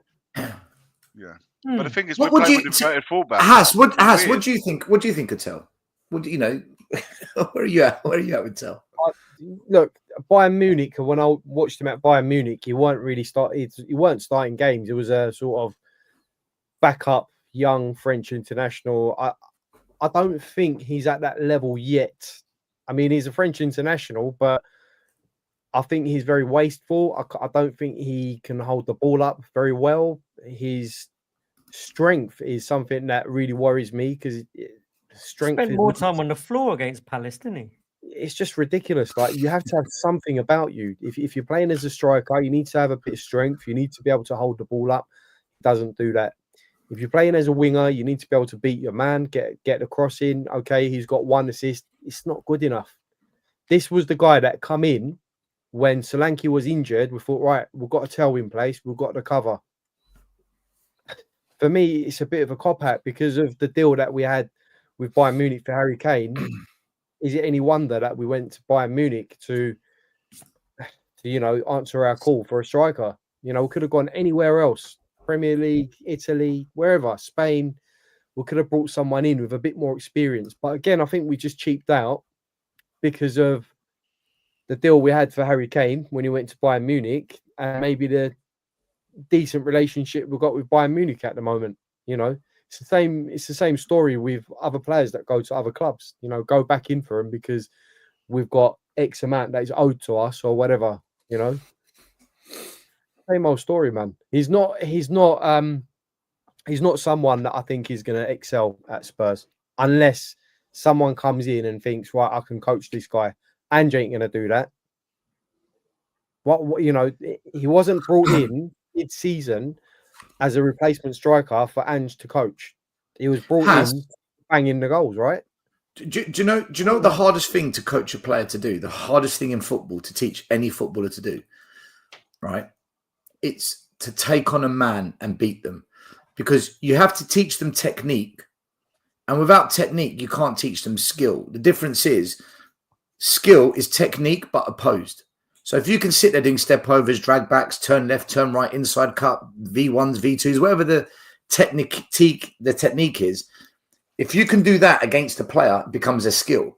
That is the hardest thing to teach any football player. That's why we get off our seat when we see it, because it's so rare when you see a baller. Like when you see Yamal just going past 3-4 players, we're excited because it's rare, because it's so hard to teach. You can't tell that. You can't teach him at his age to beat a man. You can teach him to try more. If it's not there now, if it's not there by 17, 18, forget it. It's almost impossible to teach at this level. He hasn't got it, man. He hasn't got it. You're the coach. You tell me, because I've played a bit of football before, this, that, and the other. I always thought to myself, you either got it or you don't in terms of taking on a player. You've either got it in you, like naturally, to do that, or you haven't. And if you have got it, then you can learn other skills to be able to accommodate that natural ability. You can coach it when you're young. So you don't need the natural ability. You can coach it. That's why if you go to most academies, at a young age, they teach skill, technique. They do it young because they know they've got to plant it into the brain and into the body from an early age. But I look at Tell and I think, do you even, like, you just can't do it. He does it once, twice at the most. Whereas Odebert, I do see him beat a man. I do see him get past players. And I think, you know what, there's something there. Like Mikey Moore, he's probably not ready either. But yesterday, he got the ball in the wing. He did this little bit of skill where he kept possession past 2 players, beat one. All right, it didn't achieve anything, but I said to myself, the boy's got skill. He can beat a man, this one. And that's where I think he's been stifled. Like literally, he's been mugged off. Mikey Moore's been mugged off. Taking all of his time, and he's costing us more money. Mikey Moore was out for a long time, man. Like he was, but I agree. He massive. Listen, young players, right? I was told a long time ago, young players, they need to play, man. They get better by playing. They don't get better by training or just do. Yeah, I agree. They need to play, and they need to also be allowed to make mistakes and say, do you know what? I don't mind that, man. Because if you, like you said, like Stel just said now, the kid did this trick yesterday or a little bit of skill. It didn't work out. But you don't discourage that. You'd be like, do you know what? Do it again. Yeah. Do it again. Do it again. You. But also, like, youngsters need to feel the presence and the support from those that put them out there on the pitch in the first place. Because if you feel like, as a manager, if you turn your back on them in the moment where they need you the most. Also, what does it say about you? You've put him out there to play. And at the first sign of trouble, you've got him out of there. That doesn't really instill confidence in the player. So you need to have a clear direction. That will scare him from doing the little trick again. Yeah. But absolutely. Go, oh, God, and this is why, for me, we need to find the right person. I think Ange is that person for the youngsters. We need to, this is the road we wish to pursue with these young players like Mikey Moore, whatever youngsters we bring into the equation, we need to have a manager, first of all, believes in it, believes in whatever youngsters are coming, and gives them the opportunity to play, to fail when necessary, but also in the long run, knowing fully well that if these are talented boys, they will make it. Obviously, blended with experience as well, but it's the way forward. But this requires planning, it requires a direction, it requires everything that this club has not been. Let's be honest, it hasn't been for years. But you know what? I suppose this is stuff that we can discuss in depth further forward. I feel like it's a little bit like a bit of a downer with a final so close around the corner. But we just lost twice to Palace in one season, first time ever. Mate, They were better than us both games, mate. Still, they were better It's than the us both first time games. We they've got won a battered double, there so I and don't know here. how long. and this is what winds me up, okay? Because people The yesterday rest said what said it to is. me, they go to me, relax. It was the second string squad. Calm yourself. And I No, said, they're battered us on their ground. I said we had the first 11 at their ground. Yeah, We got rinsed there as well. yeah, man. What are you talking about? Palace have been better than us in the league. Yeah, they've but been you better saw than the us. difference, right? In even just in the managerial mindset, right?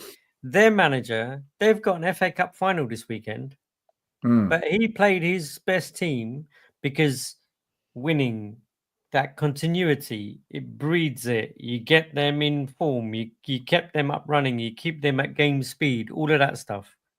The opposite side, I'm going to wrap my guys in cotton wool in case they get hurt. Can I ask you, do you think, though, I'm just being devil's advocate. By the way, let me do a quick 2 super chats because they've been there for ages and I've forgot them. AU's a big up. He said, need a Locatelli type, otherwise eat, sleep and repeat. And he also says, sorry, from what I've seen, Tell is a better Werner. It's a better Werner. What a bar. What a bar, Werner. This is what I'm you saying. think, the standing is thanks, AU's, by the way. Do you think, though, because we played a game on Thursday and Palace didn't, that we needed to maybe rest players? And also, with Bergvall, Maddison out, we can't risk any more injuries. Therefore, Palace can be a bit more adventurous. Or do you think, you know what? You know, you can't just keep winning, losing, and think we're going to just keep winning in Europe if you keep losing. You know, because I think this one, fans have got a different view on it. Like what JP said, I heard a few people say yesterday as well, agreeing with what JP was saying. But then I've heard others saying we don't want to risk any more injuries. We've already lost 2 midfielders. And we almost lost Kulu. Apparently, he's going to be okay. Not that Kulu's been good. He said that all the injury. time. Andrew's always said, "Oh, it's nothing serious, but it doesn't look like nothing serious. It looks like a knock." And then they're out for the rest of the season. Yeah, so I'm then they have a scan. Oh yeah, hold fire. Yeah, hold fire. Let's But wait. then there was something today, weren't there? About, is it Reggie or someone went steaming into Brennan Johnson in training? Yeah. Listen, I think training. I think training. I reckon they're doing full blown matches, like proper intense, and that's why we get so many injuries coming out of training. But guys, to be honest with you, even with the changes that we make, all right, if we have this one style of play, we don't have like for like changes. We replace Romero and Van der Ven, who play a higher line, and then we replace them with Danso and Davis, and continue to play the high line. It's suicide, man. It's suicide. The suicide tactics is what killed us in that game.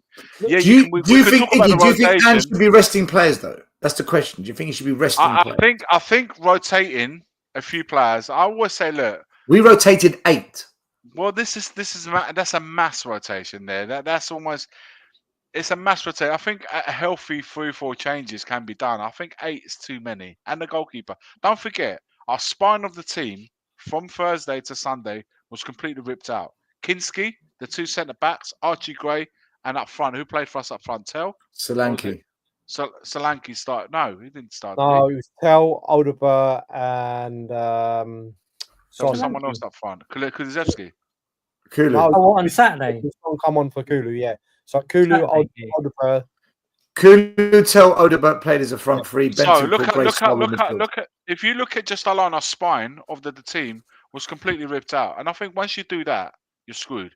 You can make 2 or 3 changes, 4 maximum, but if you rip out your spine, you're always going to have issues just on that alone. If you then decide to implement tactics, which you didn't do on Thursday, on Sunday, in a team that you've rotated 8 players, rip the spine out, it's again, I go back to saying it, it's context, guys.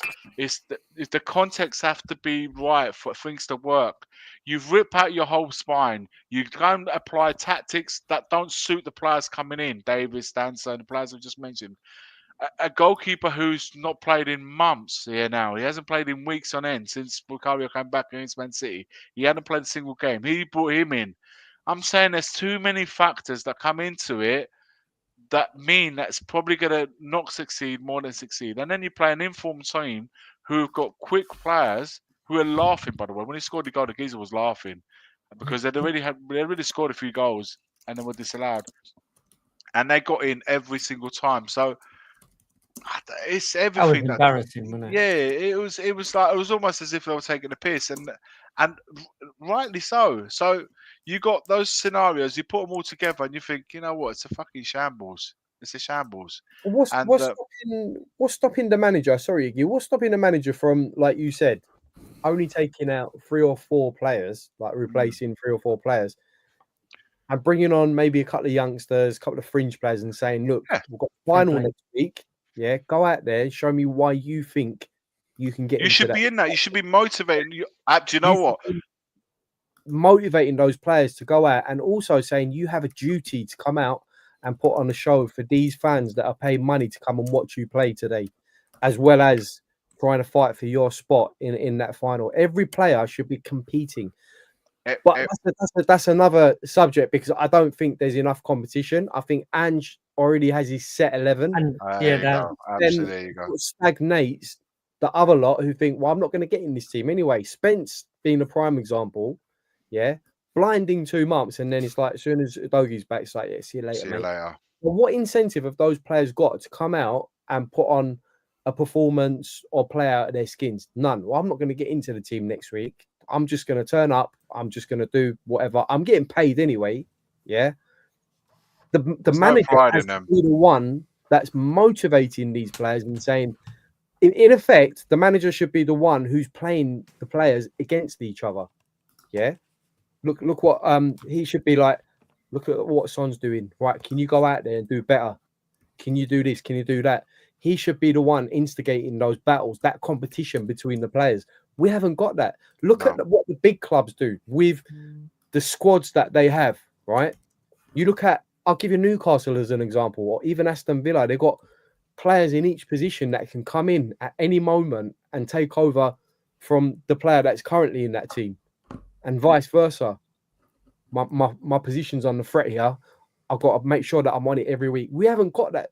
We haven't created that environment. We haven't got that competitive environment, unfortunately, and that comes down to multiple factors. That comes down to the fact that we've invested in young players, supposedly to nurture young talent and integrate them into the team. That's not going to work for competition. Those said youngsters have got to be bloody special to be able to come in and do a better job than what we have at the moment, and they're not as it stands. Maybe Bergvall can come in and do a job, but as it stands, guys, our squad, there is no squad depth outside the 11 at the moment, and that is down to the manager. I'm sorry.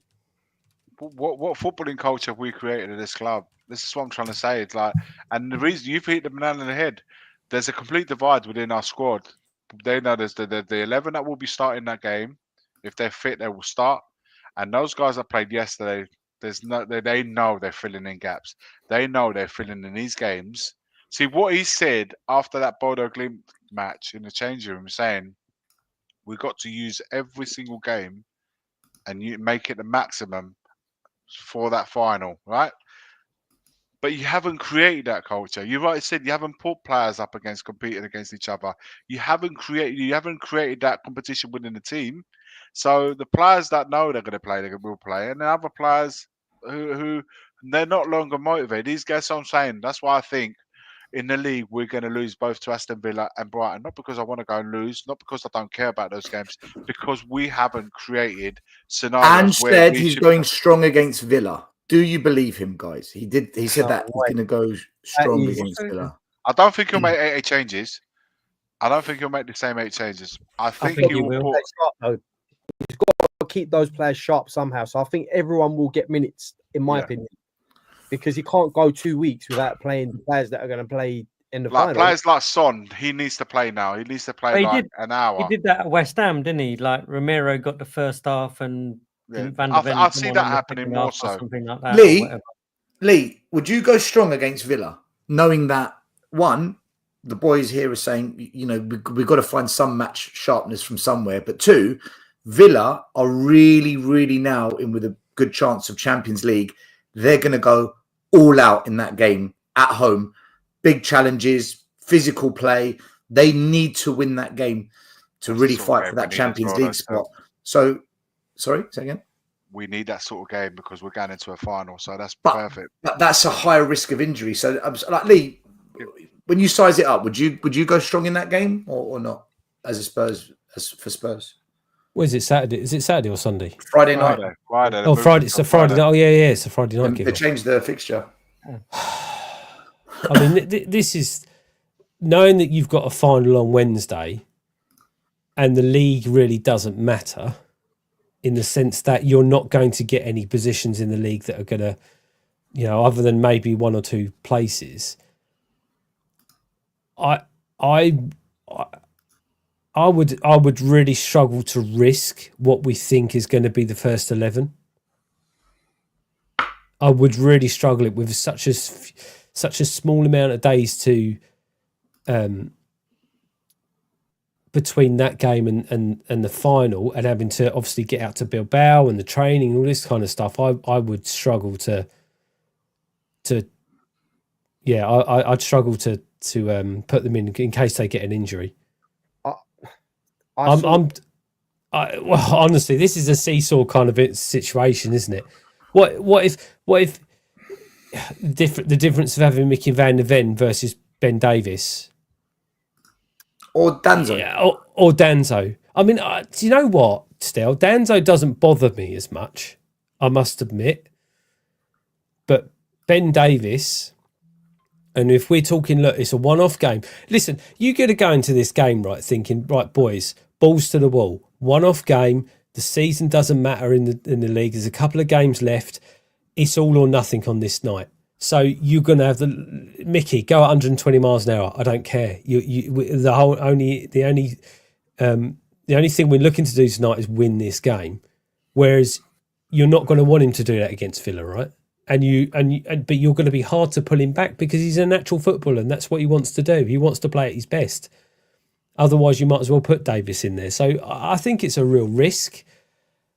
But then you could have the other argument, well, how much game time are these guys really getting?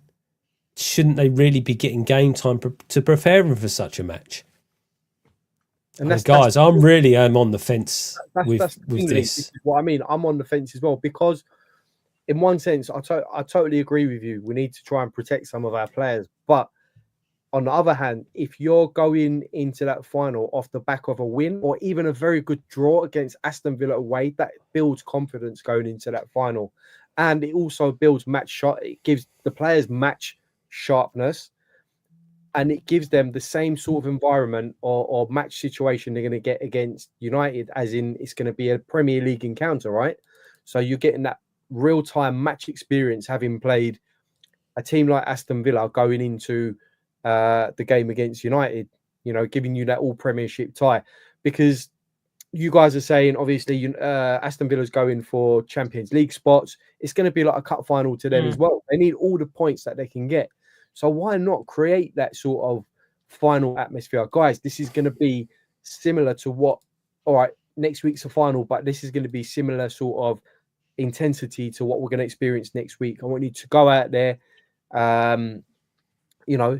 if you get a result, great, confidence is high. I don't know, man. I just need the players to be confident going into that game, because if we get slapped 5-6-0 or whatever, and I'm being dramatic, but how does that bode well going into the cup final on Wednesday?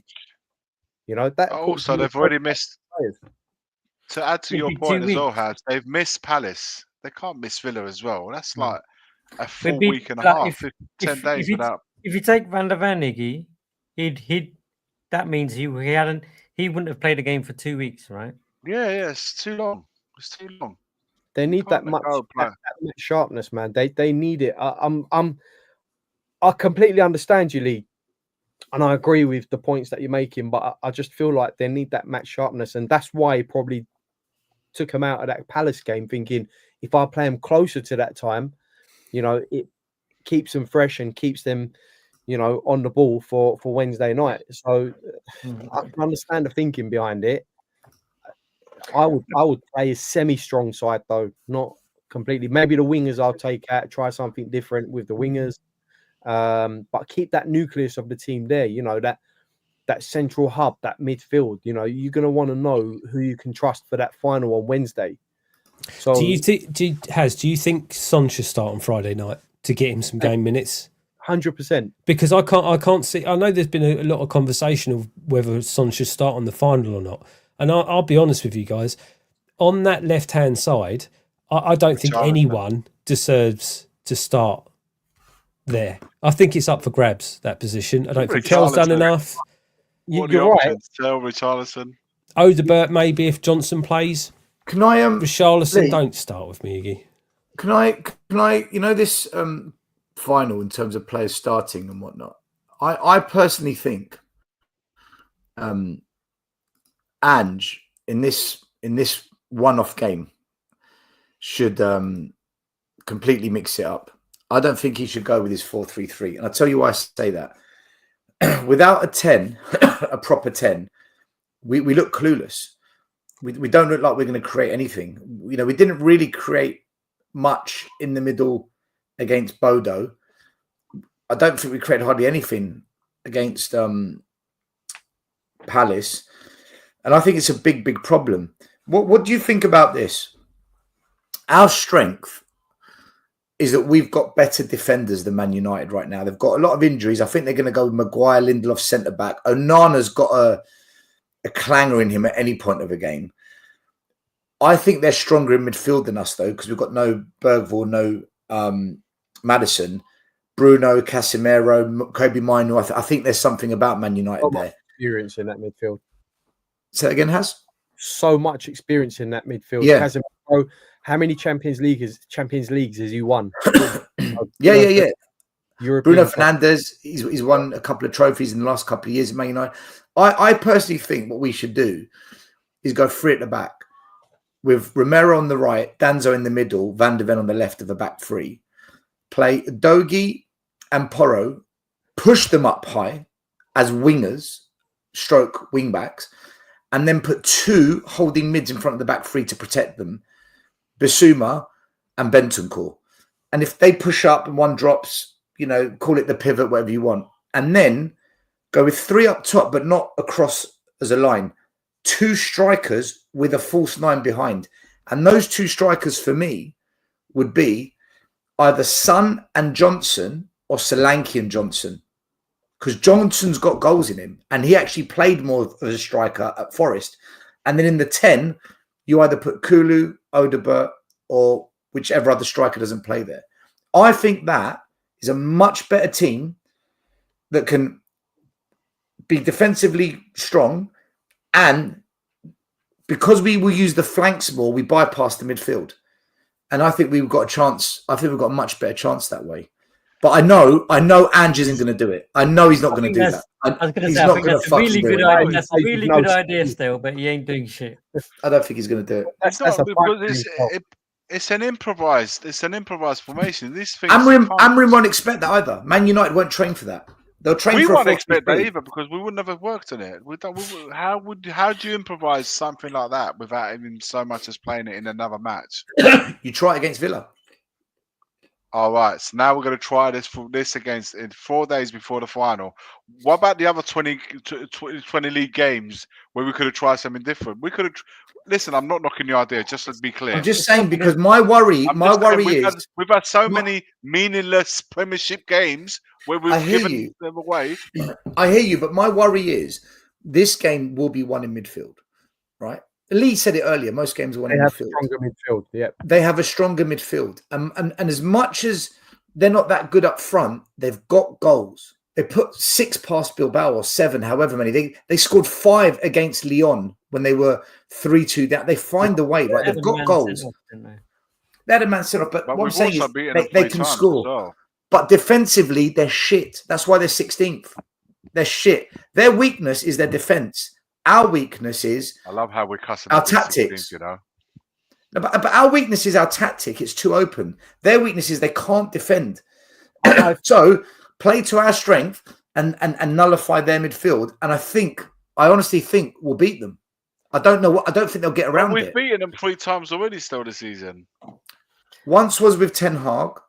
The second time they went down to 10 men. It was 1-0, then Bruno got sent off. And then when they came to our ground, they had a lot of injuries when we played them.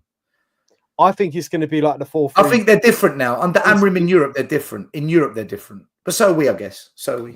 I think it's going to be a high-scoring final. That's my opinion. If we're going with a 4, honestly, entertaining, Has, yeah, entertaining. It will be. Not entertained. We'll see. If they can score, we can sort of score. Well, we can. But if it's anything like that 4-3 that we played at Tottenham Hotspur Stadium in that last game, it's going to be a very sort of tense final in terms of who's going to outscore who. I just see it going that way. I don't know why. I can just see both teams getting a couple of goals each at least. Is there really a German ref for the final? I'm reading the comments that say German ref for a final. Apparently, he got done for fixing games. Or there's something dodgy about this guy. Hopefully, Levy's paid him off. Hopefully, Levy's paid him off. You know? It's not one of Paratici's friends, is it? They kind of almost have to set up the same. Do you know what I mean? Part of Paratici's network. Kind of the same as Frankfurt, really. That's probably how you know, want it. Except for having a playmaker, because we don't have Maddison. So yeah, because if you think about it, JP, against Frankfurt, we scored because of a penalty. Other than that, we didn't score. So what are we creating? I don't think if we go 4-3-3 without a proper 10, I think we're in trouble, man. I just smell it. I just smell it. Unless they get a man sent off or we get a dodgy penalty and we cling on for dear life and, you know, we shit house it somehow. I don't know. I don't think we've got the creativity. United's had opposition players sent off in the last 3 European games, I think. Yeah, Porto, Lyon, and Bilbao. Yeah, they did. Bilbao, sorry, yeah. They've had a stroke of luck themselves to get to the final, in my opinion. So both teams have had preferable sort of draws going into the final. I don't know, man. It's anyone's game, 50-50. I'd rather just stink it out. I'd rather just stink it out and win that cup. Yeah, 17th in the league. Fuck it, just stink it out and bring the. Who do you play in the 10? Who do you play in the 10 for this game? It'll have to be Decky if he's fit. Yeah, I was going to say Decky if he's fit, but he's not been. He's been poor since he's come back from his injury. He's been dog shit. Hasn't he? He's been so bad. Part of me thinks he's not going to be here next season. Maybe his mind's elsewhere. I don't know, but another one. We're not going to play with a 10, man. We're not going to. If Maddison doesn't, unless he's played one of them ones, you know, where we've had an injured player and he's not back, and then all of a sudden, bang, he's been in the team. Unless something like that happens, I can't see. You're hoping for Maddison, aren't you? Yeah, I'm hoping that he surprises us all with Maddison in the team. But yeah, we don't know the extent of Kula's injury, which was already struggling from coming back from his last one. He hasn't been the same since he came back from that injury. Yeah, but it takes time. Someone like Decky, obviously, because of his size and, you know, he's quite a big lad, and it takes him a little while. After when he's had an injury, he's been out for a while, it takes him normally a few games to get into it.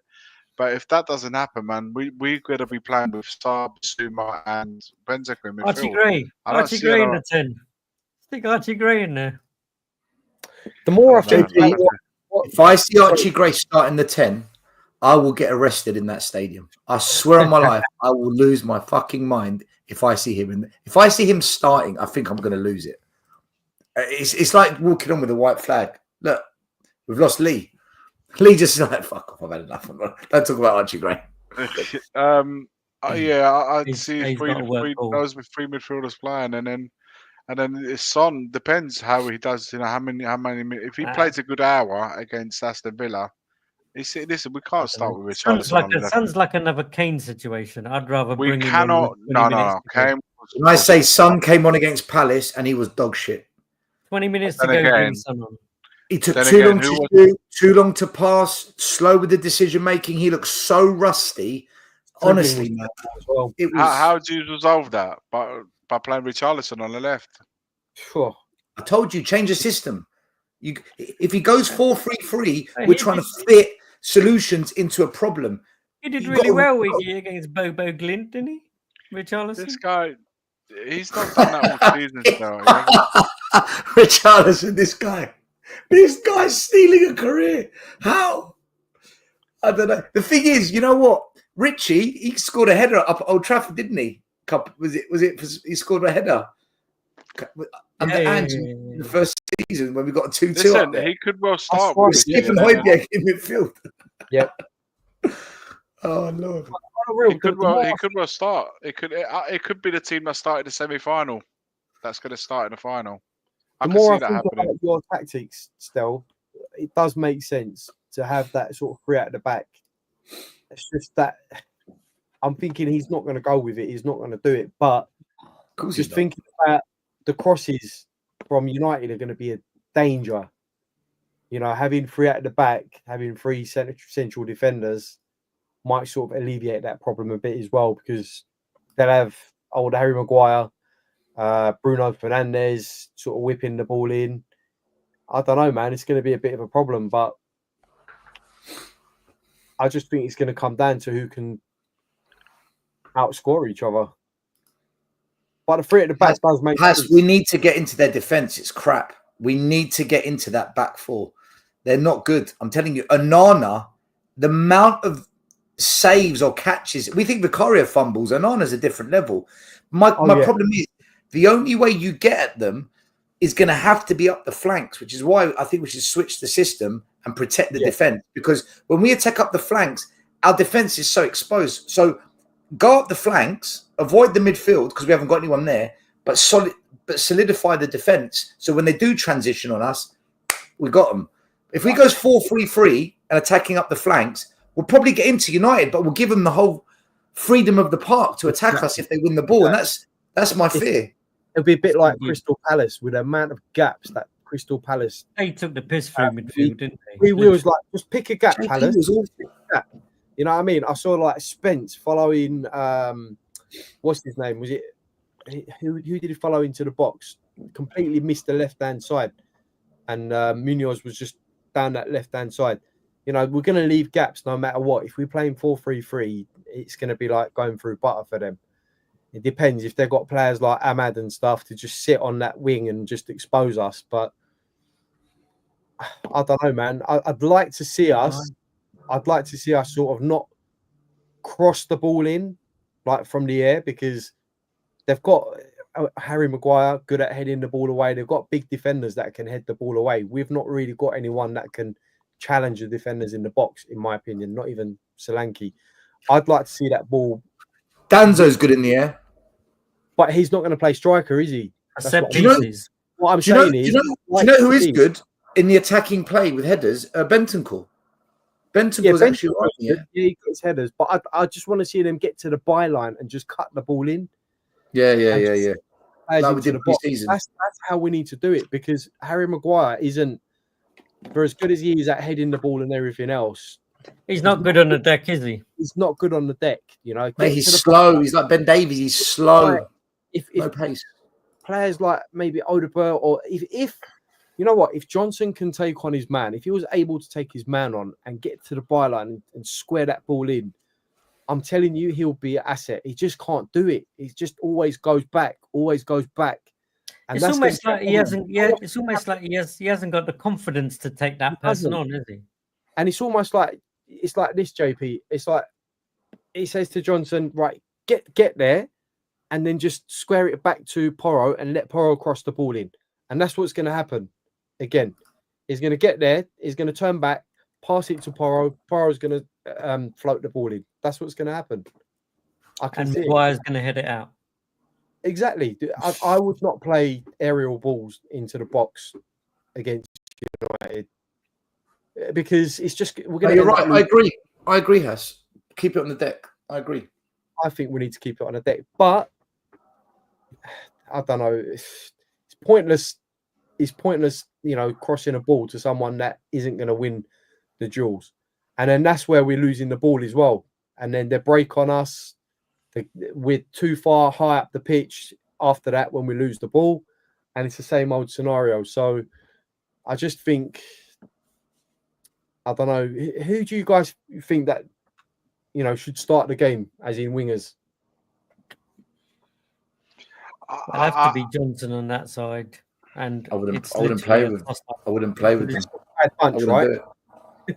It's literally a I toss-up. think Johnson and Richarlison are going to play. If Richard starts, I'm going to lose shit again. We don't want Son. We don't want Tel. We don't want Werner. what wingers left? Hey, Werner could start. Hey, he could be the secret weapon. Tel's not. Odebert's not played. All the last 3 important games, the two semi-finals, we played Johnson and Richarlison. So I see them 2 starting. And then if Son can come on second half, maybe Son's better off starting as a sub. By the way, very quickly, big up Ryan Busy for being a channel member. Also, I want to just quickly address this.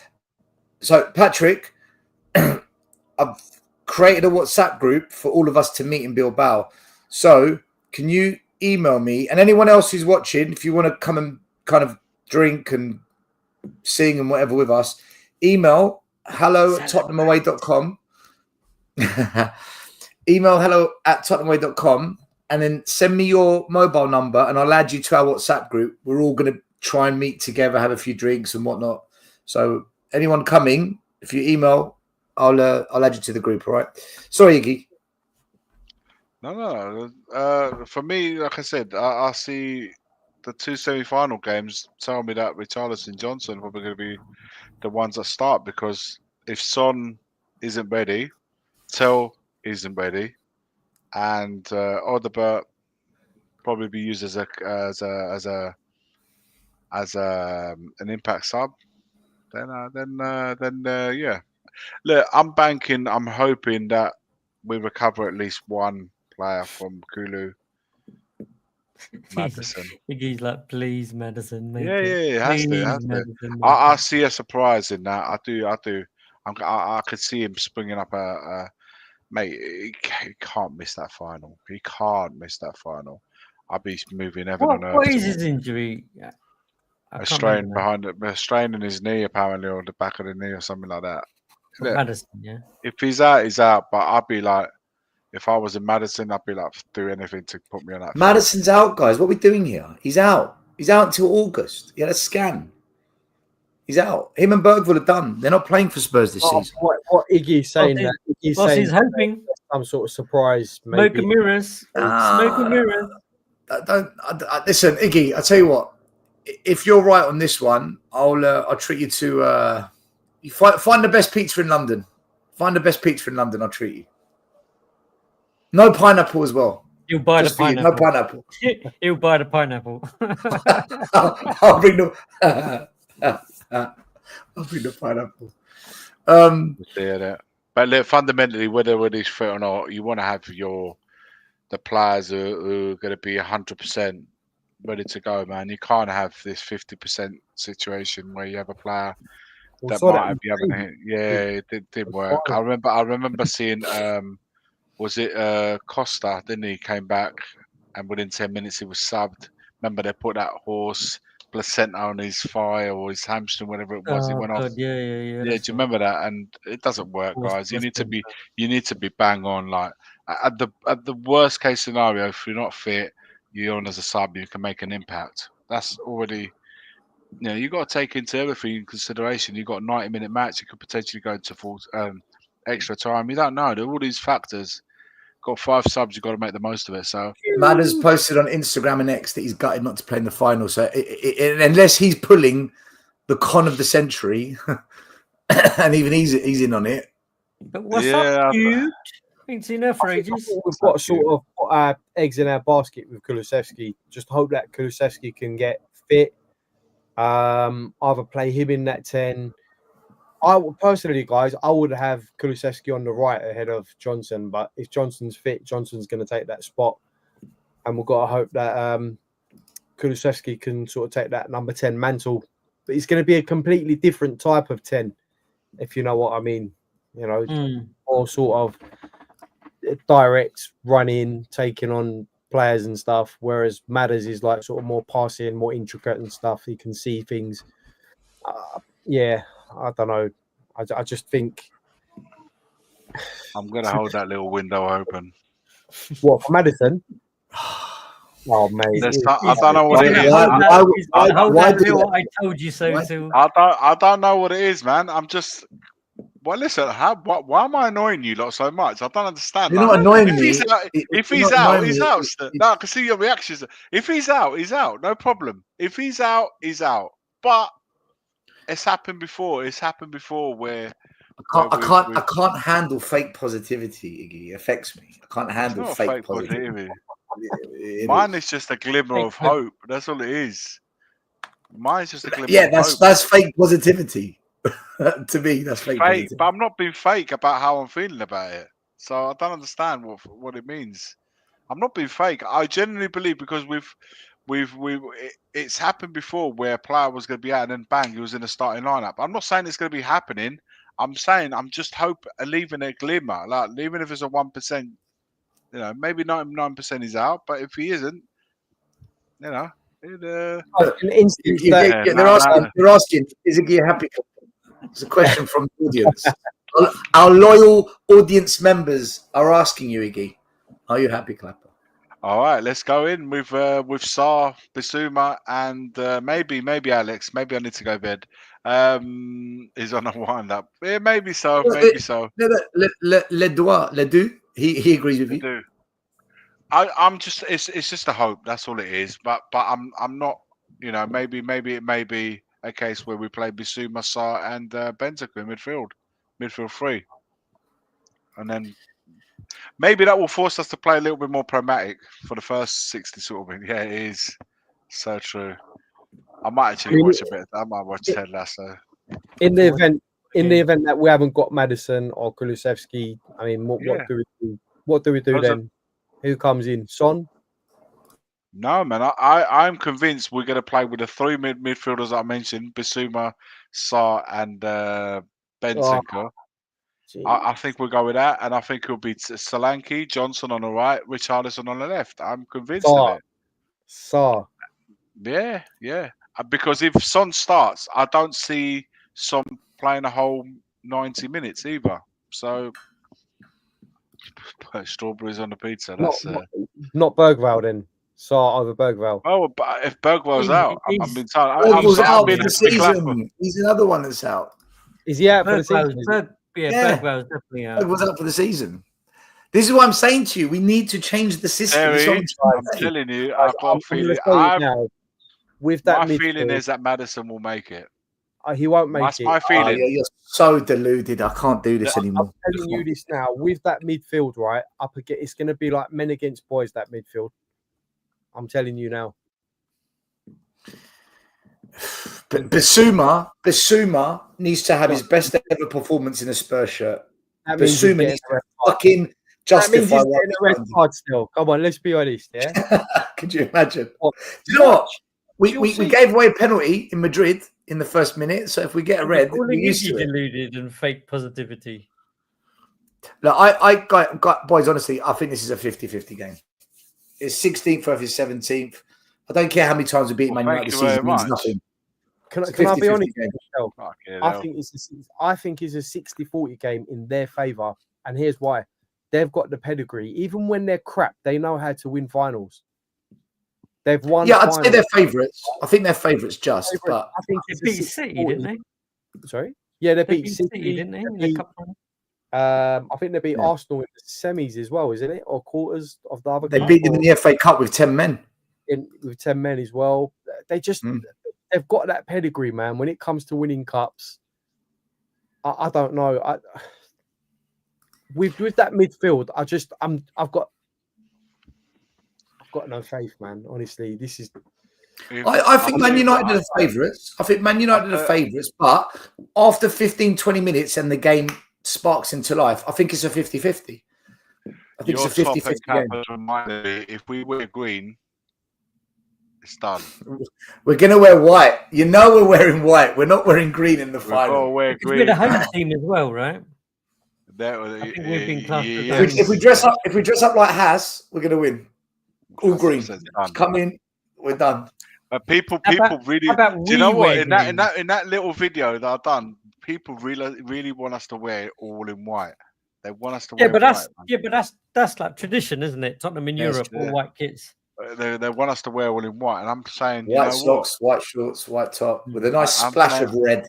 It's a nice Lily bit of red white. right there. lily I white, just think we've got to wear our green kit, man. We've got to Can wear I- no do you red. know what? No red in the final. No red. Just wear the I'm green the kit. most. I'm the most. I call think it we should have realistic. we should have done it in 19 against Liverpool. Once we knocked out Man City, and then we No, knocked we out shouldn't have Ajax. started Harry Kane in the final. That's what we shouldn't have done. He wasn't fucking fit. We didn't Yeah. lose that game because of Harry Kane, because we gave away a penalty after a minute. So I don't think there's anything to do with that. But Luke, Yeah, but Mora was full of confidence. Just got us into the final. We dropped him. Imagine scoring those goals in a semi-final to get your team through to the final, and then being told you're not going to start the final. And We then should have found a way. Harry Kane in there, to be then told, by the way, Harry's not fully fit, but he's going to be starting ahead of you. totally mugged off, isn't it? We should have found a way of playing both him and Kane. 100%, man, 100%. Not drop more off for Kane, but I really think, guys, I thought this in 19, and now I'm going out here again, man. I know for me these little things. I know your people traditionalists want to wear the whites. They wear red. We wear white. I'm like, fuck that, man. Wear the green. Wear the green. Listen, we'll do a kit color show before the final, right? We'll do a whole show on it. No, we're going to do a whole show on it. Boring, like green or white. Show over. We'll do 20 minutes on the top, 20 minutes on the shorts, another 10 minutes on the socks. The tracksuit. Listen, guys, we've been going for 2 hours. We're going to wrap it up. We're back on Friday for a watch along and then a post match show. And Monday next week will be our last show before the final. It will be a pre-final special. The build up, the news leading into it. We'll have a look at Man United. We'll have a look at Tottenham and any news that's come out since, and some predictions, and we'll see where we are from there. Iggy's like news that Madison's back. Say that again. Was that? Iggy's like news that Madison's back. Yeah, Iggy. Mate, there's no pizza for Iggy, right? There's no pizza. Iggy's keeping that little "I told you so" to now, yeah. I don't think there's anything wrong with There's no way Maddison is playing. What is wrong with everyone? What is going on here? He's out for the season. I'll say everyone. It's me saying it. No, they've not said it. I've said it. What do you mean, Ledoux in the quad? Okay, two of us compared to like the vast majority. What I don't understand why it's so bad to have like 1%. It's the delusion. I can't handle delusion. I can't. This delusion compared to the delusion we've had all year round.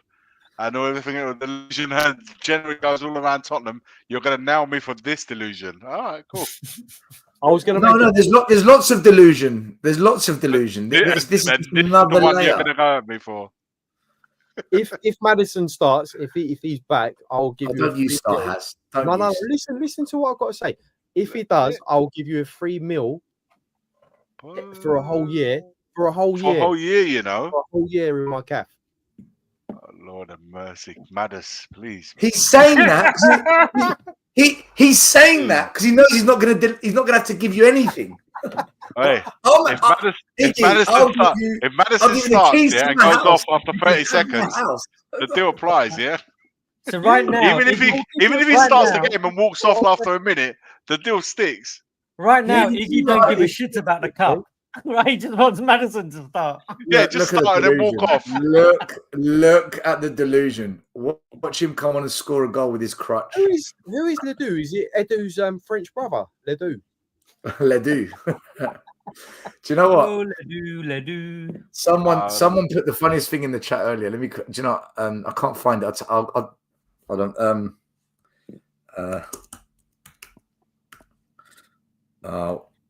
You know, we were calling it El Crapico, the final. Someone put this in the chat earlier. El Clasico. What about That's genius. You see the Dumb and Dumber one today was hilarious. That had me floored. That was good. I saw that. Listen, we're off. 2 hours are up. Otherwise, we've got Much another love, hour. everyone. Big up to A User, big up to Ryan for becoming a channel member.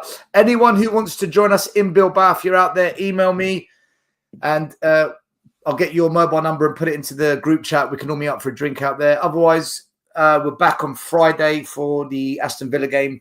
Iggy, last words Come on, before Maddison. we wrap it up. Come on, you Spurs. As always, come on, you Spurs. Goes JP, brother. It's going to be a bit of a stressy time from now till next Wednesday, but just bring it on, man. Bring it on. Let's go. Bring it on. Tell everyone where your shop is. Listen, I don't know if you guys know, he's a professional chef. He was on MasterChef, the TV show. He's got a cracking little shop where you can get... In fact, you tell everyone. I'm not a professional chef or anything, but I've got my own... Just go with it, man. I'm building you up. Just... well, you know, I want to be... Just like we're lying about Madison, let's lie about your shop. Yeah, I'm a professional chef. I fine dining, 3-star Michelin. No, my gaff is in Eltham in southeast London, Avery Hill Road. If anyone wants to come by, swing by. We might have to come down If one you day, watch man. Stell's show, come in and give you a free cup of tea or coffee on the house from me. But yeah, Not if Madison makes that fucking starting lineup, you ain't.